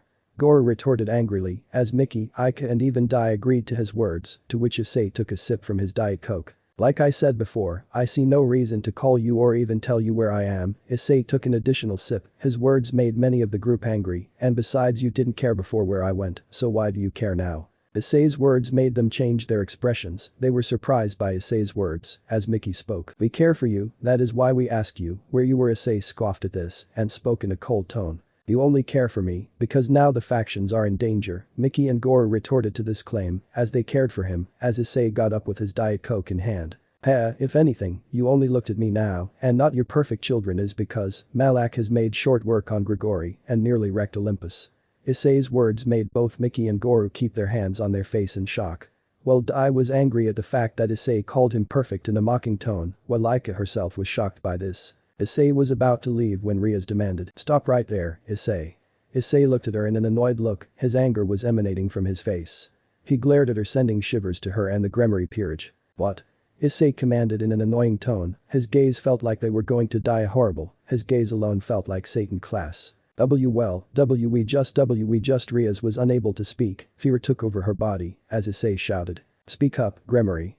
Riaz stammered and recovered herself, she then spoke while nervously gulping, "We just want to know where you were, that's all, after that we won't bother you." Issei scanned the Grigori peerage, except Akeno who was robotic, the others were seen to be nearly scared to death, including their king herself. Seeing her in this state made Issei happy. "Like I said before, you didn't care before where I went, so why you care now if you will excuse me, I need to do some work." Issei had started to walk deep inside the residence to enter into his room. He had kept his duffel bags earlier when he had come here. "Do you even know about the attack on the factions?" a voice exclaimed. Issei turned around to see Aika was the source of the voice, as she continued, "People are dying because of you. Does it not concern you even a little bit?" Issei turned his eye towards Aika, his eyes glowing with rage. He has had enough of their entitlement, he is a dragon, and he will do as he pleases. It was about time to show them that he will not hesitate to put them down. And do you think I care? Tell me something, Aika, you have the nerve to demand me for help, especially after the things you did to me.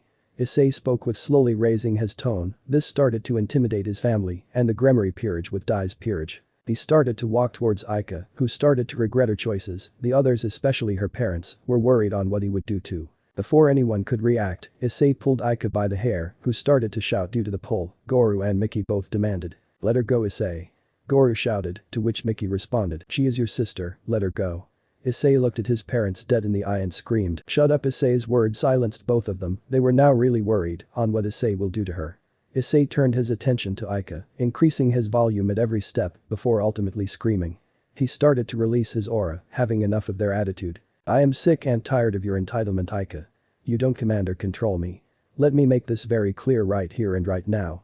If I ever see you demand me to help the factions or their people ever again, I will make sure to do something far worse than what I did to Valerie and put you in the morgue, am I clear?" Issei screamed into Aika, who was almost brought down to tears due to her fear. Issei then turns his attention to the rest of the people present. He scanned the audience. Asia was already knocked out. He saw Dai, shivering in fear. He internally smirked seeing their states. Even his parents were terrified, and all of the peerage were shivering in fear. They were unable to speak or move. To them, Issei was worse than a monster. After all, he threatened his sister, his own flesh and blood. Issei dropped Aika, who was crying. She scuttered away from her brother in fear, as her parents were in front of her protecting her from him. Issei got even more angrier at this, as he spoke with a growl. "You defend her when you never defended me. And you have the gall to ask where I was when you never even came for me. Let me make one thing very clear. Never ask me again where I am. Or you will meet the same fate as Aika, let me make that clear." Issei shouted as he walked into the residence even further. He hated coming back here, but he had no choice, but he has given them his declaration. He will not hesitate to kill them if they even think of demanding his help again. Issei had released some of his pent-up anger he had for his parents, however this was just the beginning. The suffering he experienced for so long was nothing compared to what he just screamed at them. We need to release Nyx. T-Had is our only option to ask for our brother's help. Aika spoke looking at her parents and her friends with a shaky voice, tears stemming from her eyes. As the others look at her, most were unable to move due to Issei's outburst. Desperate times call for desperate actions. Ingvild was sitting in the room, depressed on what or who Issei really was. She was asked to stay quiet by Office. At first she was reluctant, given that she thinks that the factions will give him the justice he deserves, but Office refused any such involvement. She, however, is grateful to Office for not only showing her and Office the truth of Dai, as well as what he truly is, but also she was happy because now she is no longer part of his peerage. She was disgusted in her older self for even falling in love with him. She remembered her nightmare where she was married and eventually lived what can be considered a loveless marriage. Such an event still brings shivers to her spine even till now. I can't say anything to anyone because my hands are tied. Ingvild spoke with a sad tone. She was imagining scenarios on how Issei would kill anyone that are his enemies, and right now the whole factions are his enemies. She remembered his words, which he had shouted as he had grabbed her hair. I will make you see the monster that you're responsible for creating. I want you see as I will take away everything and anything away from you, which held some importance to you. You shall watch as I destroy and burn down the very people and world you once cared for right in front of your eyes, and you won't be able to do a thing except watching and despair losing your beloved boyfriend, friends and family, everything by my hands, and for that to happen. Issei's words brought shivers to her spine. The attacks have already begun, and Malak and his army are unstoppable. The droid army was strong enough to withstand magic attacks from cadre-level fallen angels. Magic was not that effective against them. Now those words make sense, he is going to wipe them all out. Ingvild spoke with fear. She knew that no mercy would be shown to anyone, not until he gets what he wants. Ingvild decided to freshen up. She went inside her room to take a proper shower to start off her day, since she needed to freshen herself up.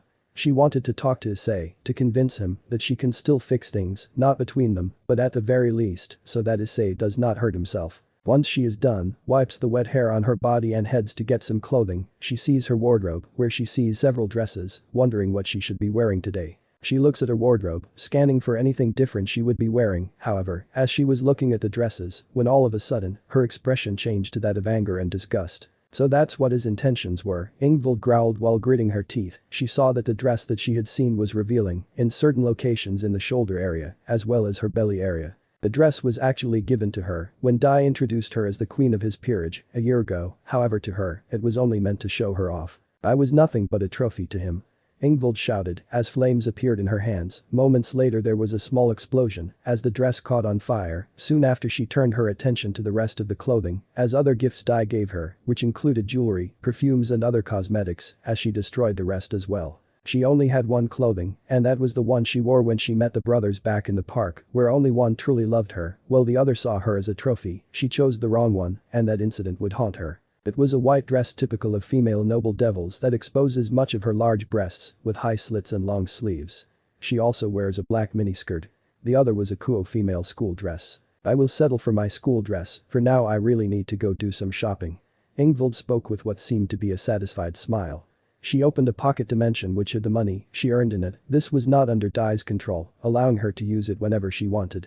It was not much, but it was satisfactory if she needed to buy some clothes for herself. After which, she leaves to buy some clothes after wearing her school uniform, ignoring the mess of burnt clothes and other items she left behind. Scene change. Issei and Office were watching some Arifureta as there was barely much to watch.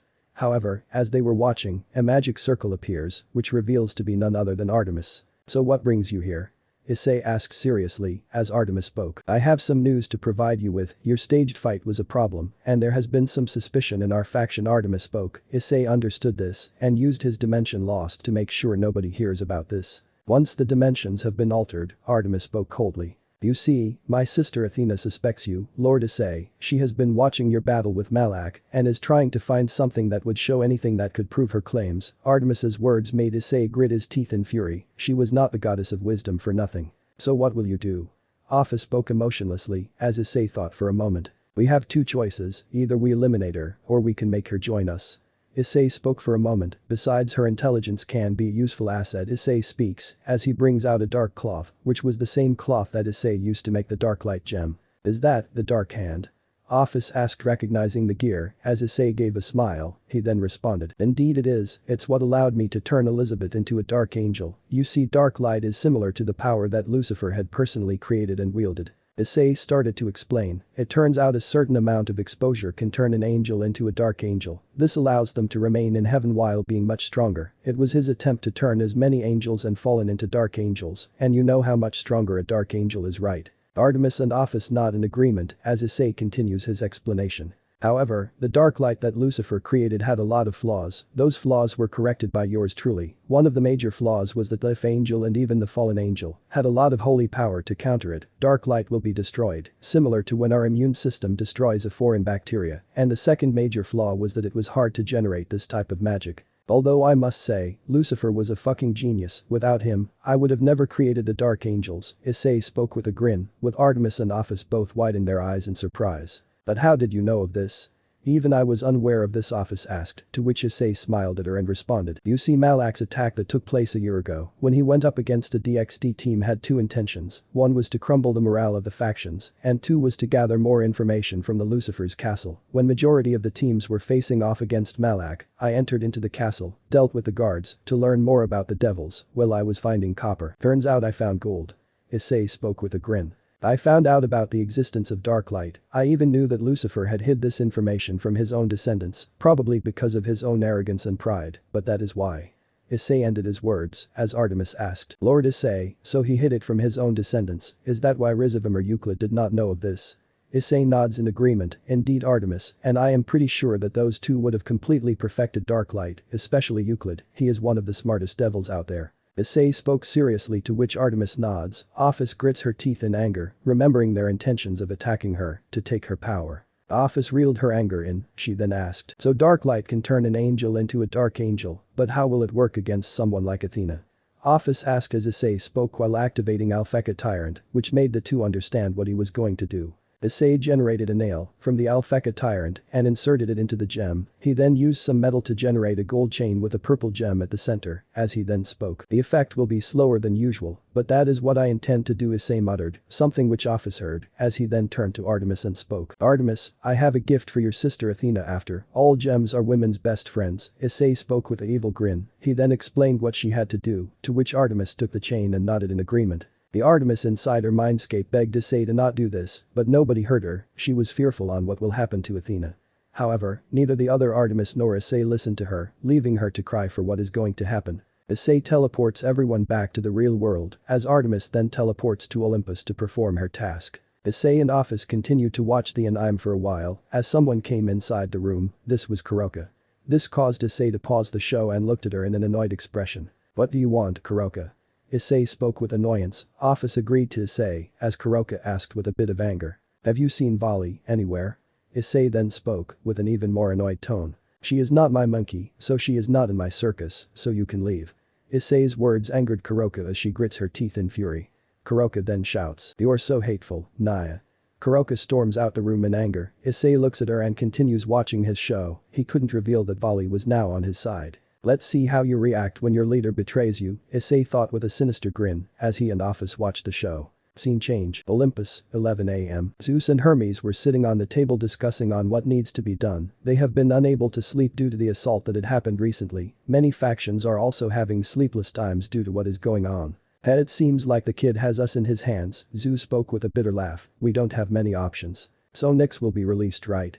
Hermes asked with wonder, to which Zeus responded, indeed, I want you get some soldiers to make sure Nyx is guarded. It will be done. Father Hermes got up and left as Zeus sighed. I hope I am not doing a mistake, Zeus spoke sadly. He did not want to do this, but he had little to no choice. Scene change. Elsewhere, in the temple of Athena, Athena herself was reviewing the fight between Issei and Malak. She was trying to identify anything out of the ordinary.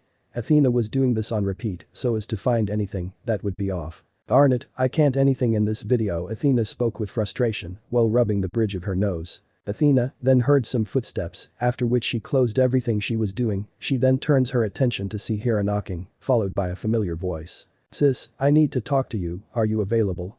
Artemis asked from the door, to which Athena responded. Yes, just give me a minute. Athena goes to the location where Artemis was, who kept the videos in a safe space. Her tone was a bit awkward as she opened the door for her sister. She opened the door to be greeted by her older sister, who looked at Athena and asked, "Sister, I don't understand, how can you be with these monsters?" Artemis exclaimed while feigning anger and annoyance. Athena, understanding her sister, spoke. "You should probably get a partner, being single won't help." Athena spoke while referring to her hatred of men. "Not even in my worst nightmare, but I have some things to ask you." Artemis spoke with a serious tone. "Go ahead," Athena asked in a neutral tone. "Even if you are trying to find the truth, what would happen if, let's say that the Red Dragon Emperor is one of our enemies?" Artemis asked, feigning curiosity. Athena gulped in fear upon what Artemis has asked. She knew if that were the case, then they would be screwed, as Athena spoke with terror. "We are talking about someone who can take on Azazel and Malak without using his boosted gear, took the White Dragon Emperor down twice without much effort, has access to Dragon Slayer, which is heaven's most guarded secret, and has a book that can replicate any sacred gear." Athena looked at her older sister, terror in her eyes. "Don't even ask a question like that, big sis. If he is our enemy, then we are done for." Artemis gulped. She already knew Issei's full power, but she had to agree with her sister so that the latter does not become suspicion, as she nods. "Well, I have something to give you." Artemis brought out a necklace, which Issei had given her. Athena looked at it and understood that it must have been expensive. "Sis, that wasn't needed, you needn't have brought it for me." Athena spoke with slight sadness, to which Athena shook her head and responded, "It's not a big deal, besides I feel like it would have looked good on you." Artemis spoke with a smile, as Athena took the necklace. "You will soon see the error of your ways, sister. You will soon follow Lord Issei." Artemis thought with a small smile, as Athena then spoke. "Thank you, it is really beautiful." Athena spoke while looking at the necklace, as she slowly took the necklace, with one hand as she tried to wear it. "Dear sister, let me help you." Artemis offered to make her wear it, as she took the necklace and went behind as she wore it. Upon the chain being sealed, the necklace glowed for a short moment, as Artemis's eyes become purple, for a split second before returning to her normal pale green. Athena's fate was sealed. Unbeknownst to her, the dark light, mixed with the holy nails from Alpheka Tyrant, would seep into her body, little by little, as time will pass. Sooner or later, after all good things happen to those who wait, well, best things happen when you do it yourself. "Soon, sister, you will regret your actions." Artemis thought with a smile, which soon changed into a sinister one. "Well, I think I should take my leave then." Artemis spoke, to which Athena nods as she left from her room, with Athena going back to doing what she was doing. "Yes, it's hard to blame the Red Dragon without any evidence. It's after all hard to hide this." Athena spoke seriously, while remembering that Artemis was the only one who knew of this. She continued to review the video that Tobio IQs had shown them, which was replicated by her. Back at the temple's entrance, Artemis had a smile on her face, with her speaking. "Things will be good." Artemis spoke while whistling. She was happy that she could do the job for Issei. Inner Artemis was only helpless, as her own sister will soon fall to Issei's control. "No, Issei Artemis." Inner spoke in sadness. A part of her was happy that Issei did not choose to eliminate her, but she will also be a pawn like she is. Scene change. A few moments have passed, as all the gods have gathered. Some were against Issei's demand of releasing Nyx from her prison. They believed that she would cause harm and more issues. But in reality, their pride has been destroyed and broken by the Red Dragon Emperor. "Tell me, Zeus, you are joking, right?" Hera looked at her husband, who shook his head and responded, "No, I am afraid not. It's either that or Malak and his robot army wipes us out." Zeus responded seriously, as he then declared, "Nyx will be released soon. You are just going to fall for the Red Dragon's blackmail, just because we are unable to defeat this enemy." Hera exclaimed incredulously, and apparently, she was not the only one who shared a similar opinion. "Desperate times call for desperate measures, and besides, it is either this or face extinction. You have seen what the robot army is capable of." Zeus spoke seriously, to which Hephaestus retorted, "You plan to hand it over, just like that, as if nothing ever happened." Zeus looked at his fellow Olympians and spoke, "In that case, does anyone want to watch over Nyx?" Zeus asked coldly, to which many looked away, minus Athena, who raised her hand. "So, you agree yourself to watch for Nyx?" Zeus turned his attention to Athena and asked, "Indeed I do, I agree to watch the primordial goddess of darkness." Athena spoke with a nod. This was noticed by Artemis, who also raised her hand, causing many to doubt her given her hatred for men. "In that case, I will be joining you as well, since I won't let you alone with that disgusting being." Artemis spoke with a serious tone, to clear any doubt anyone had. "Besides, I can't leave you alone with my teacher," Artemis thought, since she needed to be careful due to Athena being one of the smartest people she ever knew. In that case, I ask you both to look after Nyx. The goddesses nodded to their father's command as Athena spoke. We won't let you down. Father Artemis agreed to Athena's words. Scene change. Underworld, 12 p.m. The Grimory peerage, Dai's peerage along with several others, had headed to Underworld as they were healing the survivors of Malak's attack. They have been doing this for days, the wounds have been too severe for many.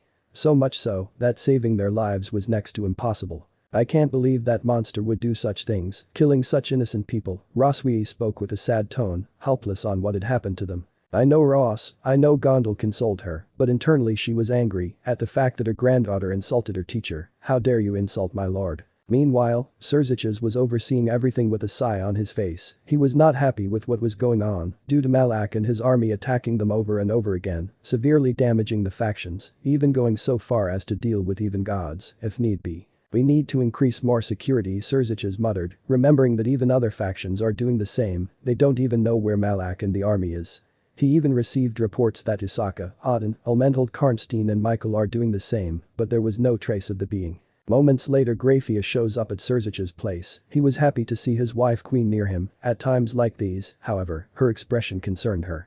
As she was not happy, she seemed to be worried for her son, Milikas, since Malak may even go after him, due him and his army showing no mercy to innocent people, even children from the supernatural. Something wrong, Grafia? Sekiruuyetei asked with worry, to which Grafia spoke, I am worried, Lord Sekiruuyetei, what if we are unable to stop Malak? Her voice was filled with fear. Sekiruuyetei understood what she had meant. She barely had anyone in her life, her whole family minus Euclid are dead, who was in prison due to affiliating with the Cows Brigade, and her only family left are the Grimory family, including her most cherished people Milikas and Sekiruuyetei himself. We have to find a way soon. At this step we won't be able to escape from his attacks. Sekiruuyetei spoke with concern and worry, to which Grafia asked with slight fear. And what do we do? Sekiruuyetei spoke in a serious tone. We have to give in to Issei Haidu's demand.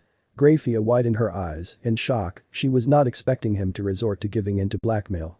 She was speechless. To her, Dai Haidu was always the solution to her problems, but now doubt was starting to brew, even Sekiruuyetei was starting to doubt Dai, which is something that Ajuka, Shiva, and even Auden had. At this point, they were questioning the ethnicity of Dai's actions, since Issei was able to take on a cadre class when they believed that he was weak and worthless, due to Dai. However, they were too late to make amends or even realize this. Scene change. On the other side, Elizabeth was doing the same, however she had to pretend so that they don't get suspicious. She had a sad look seeing this, however internally she was happy that this happened. They were all fools, and it was a shame that they do not realize what they are doing wrong. They still believed Dai would save the day again. One of the Gabriel's peerage members showed up, and this was Griselda Quarta, the legal guardian of Xenovia herself, as she had a look of concern and worry. Take a rest, Elizabeth, the people will recover. Griselda spoke in a worriful tone, to which Elizabeth responded, I am fine, I can handle this, not a problem. Elizabeth spoke with a smile, but internally she thought in annoyance, what I have to say to make sure no one suspects me. On the other hand, Shemhazai had a look of helplessness. He saw how badly his faction had been affected, to the point of non-existence. He had no choice, even he agreed to Nyx's release. Furthermore, the faction soldiers were all damaged, both mentally and physically. They were afraid that they will be next soon, and they were demoralized beyond belief. Their only option was Issei's request to be accepted. Scene change. Haidu residence, 2 p.m. Issei was working on recreating the sacred gears based on holy artifacts. He had the information based on the true longinus, however, it was much difficult to write, since this was something that it was hard to do so. This thing must have been the most complicated gear God made. After all, it is said that his will is present in it. The first thing I need to do is removed, Issei spoke, while putting his focus. He needed to put the correct concept into the book, otherwise it might backfire. It was finally done. After 50 tries, he finally managed to recreate the true longinus. The truth idea was the part that was giving him the most troubles. He did put it on hold multiple times, in order to focus on other gears. Yes. I did it, I have finally done it. Now nobody can stop me. Issei spoke with happiness. He finally succeeded in recreating the true longinus without any limitations. It was now on par with the Martis blade. He closed his book and put the true longinus in his book. As he closed the book, he decided to have 2 cans of Diet Coke to celebrate his success. He was happy that after a long time, he was able to recreate the true longinus. Issei turned around and his happy mode changed into that of a sad mood. It was Ingvild. She had worn her Kuo Academy clothing, which did surprise her for a while. She usually wore clothes that Dai had chosen for her, at the very least whenever he saw her, that is, and the last time they interacted was when he lashed out at her. However, it will only lasted for a second. What do you want, Leviathan? Issei spoke with an annoyed tone, his mood was ruined clearly by what had happened. "See, can I talk to you?" Ingvild spoke, with worry in his voice. Issei rubbed the bridge of his nose as he spoke. "Make it quick, I have work to do." Issei commanded Ingvild, who gulped as she spoke nervously. "If I ask you to stop your actions, will you do it?" Ingvild looked at Issei, who looked at her dumbfoundedly, to which Issei only started to chuckle, which made her nervous. "You really think I will stop everything?" Issei spoke, coming close to Ingvild, who fell back. It was just like the last conversation that she had with him. Issei spoke with his tone increasing at every step. "They took my life, my own parents chose my pathetic siblings over me just because they were younger, were good looking, well behaved and got good grades," Issei spoke pointing his finger to the side. Ingvild gulped, she had an idea on how that conversation will go, as Issei continued, "All my life, I have remained in my sibling's shadow, the disgraceful child, the black sheep of the Haidu family, every single day, no matter where I went, I was always looked down upon, always humiliated, always scorned, and always hated, whether it was the supernatural world or the real world. And you have the guts to ask me to stop? Never. It took me a lot of time to get the factions to their knees, and I won't stop till they are wiped out completely." Issei screamed the last part, making Ingvild fall. His aura was radiating all over the area. If the others were here, they would have been fearful. However, Ingvild was not going to back down, she was going to say what she wanted to say. She has always been sidelined, viewed as an object. She was not going to let this happen, she will be heard. And what? After that, what will you do? You wiped out everyone, fine. I am not going to stop you, not that I can stop you even if I wanted you will just find a way to disable my gear. Ingvild trailed off, she looked at Issei dead in the eye, "But know this, you will not look down upon me, I am sick and tired of being treated as an object, first from Dai, and even by you Issei, you may hate me, you may even detest me, but you will not disrespect me, let me make this clear." Issei was taken aback, not because Ingvild spoke to her that way, but the words that she had spoke, it was clear that she has some spine, or some self-respect. Issei couldn't help but grin, which made Ingvild shiver, but she stood her ground. Her fear was something Issei could sense, but she has grown a spine now. Yet there were a few things that had made him annoyed which caused him to change his expression, as he asked, "When did I treat you as an object?" Issei asked with a serious tone, which caused Ingvild some surprise, as she answered, "You talk to me so harshly, even now, you think of me as an object," and Ingvild tried to retort, to which Issei interrupted her in a cold and stern tone.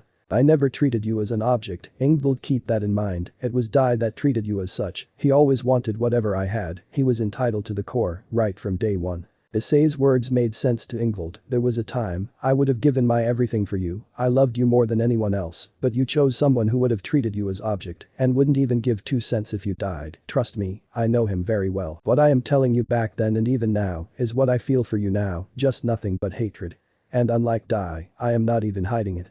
I just think of you, as what you thought of me, nothing but absolute trash." Issei declared in a cold and stern manner, making Ingvild lose whatever confidence she had, and she was about to fall on her knees and cry, but she handled herself, she remained confident. It seemed like there was a difference between the old Ingvild that he had encountered a few days ago, when he had given his peace of mind to her, she refused to fall to her weakness. "And again, I am honestly surprised, not going to lie, you finally grew your spine, at the very least you defend yourself, rather than defending my sorry excuse of a brother.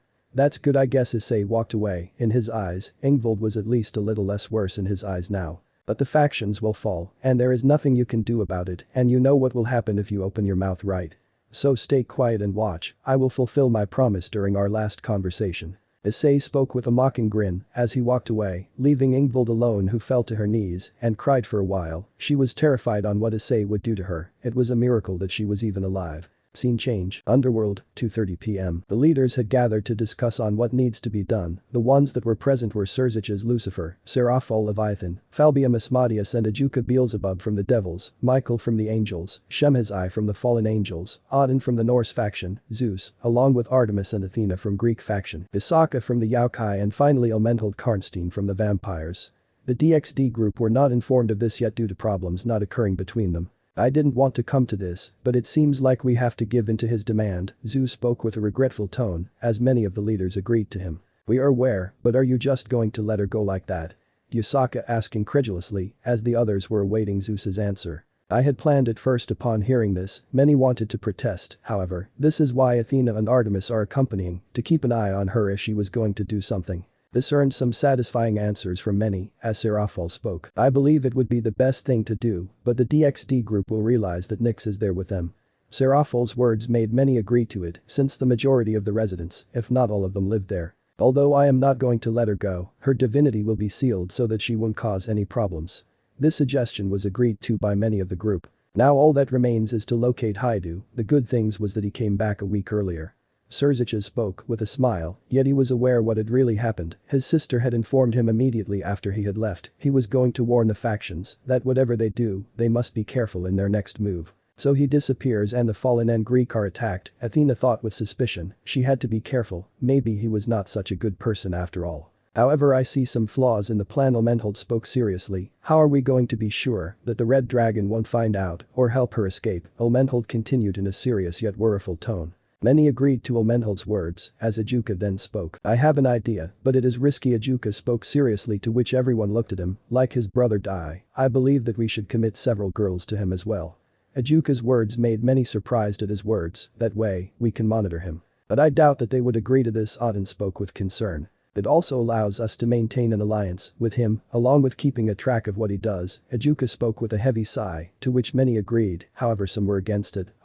What kind of people are they? They are bloody hypocrites for coming up with such things.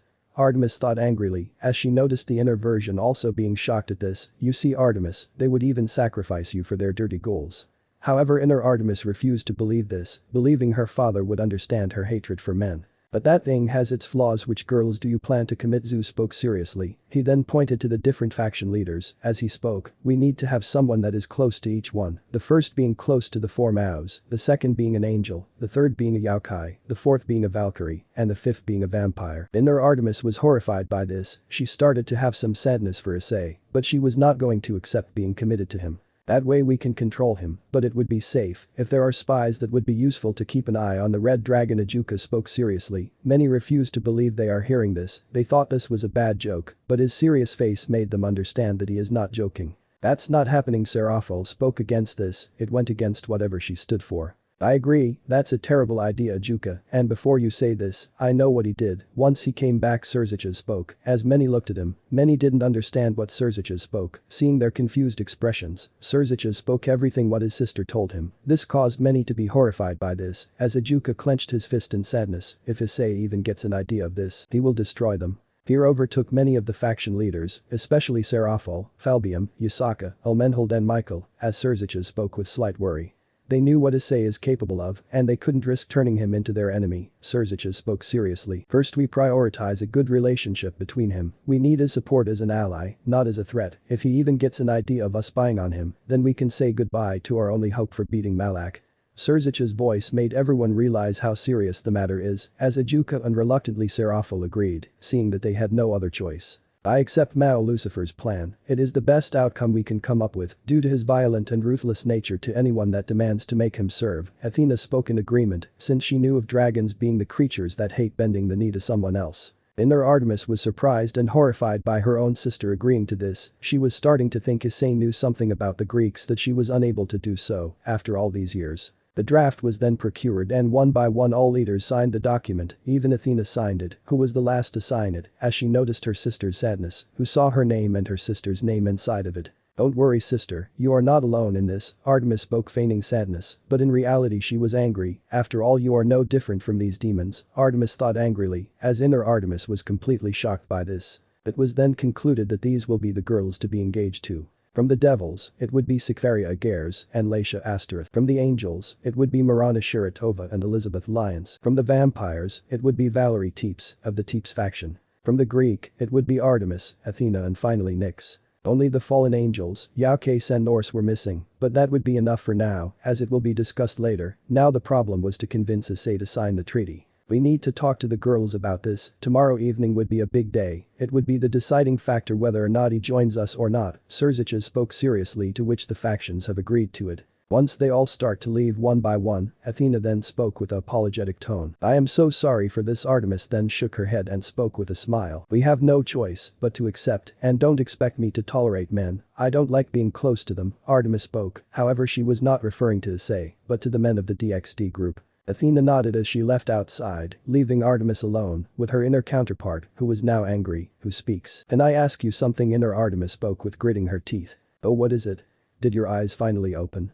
Artemis spoke mentally to her counterpart, who nodded and asked, "Can you arrange me to talk to Lord Issei? It's important, I want to willingly join him." Artemis responded, to which the other grinned, in happiness, as she spoke. "It shall be done." Today itself Artemis spoke to her inner counterpart who accepted her proposal. She was done with working for the Greek faction if they were just willing to give her to someone whom she barely knew. Let me know in the comments below if you guys want the next part. Also check out my other video that has been shown and left. Thank you for watching. If you enjoyed this video please like and share this video. And have a fantastic day. Bye.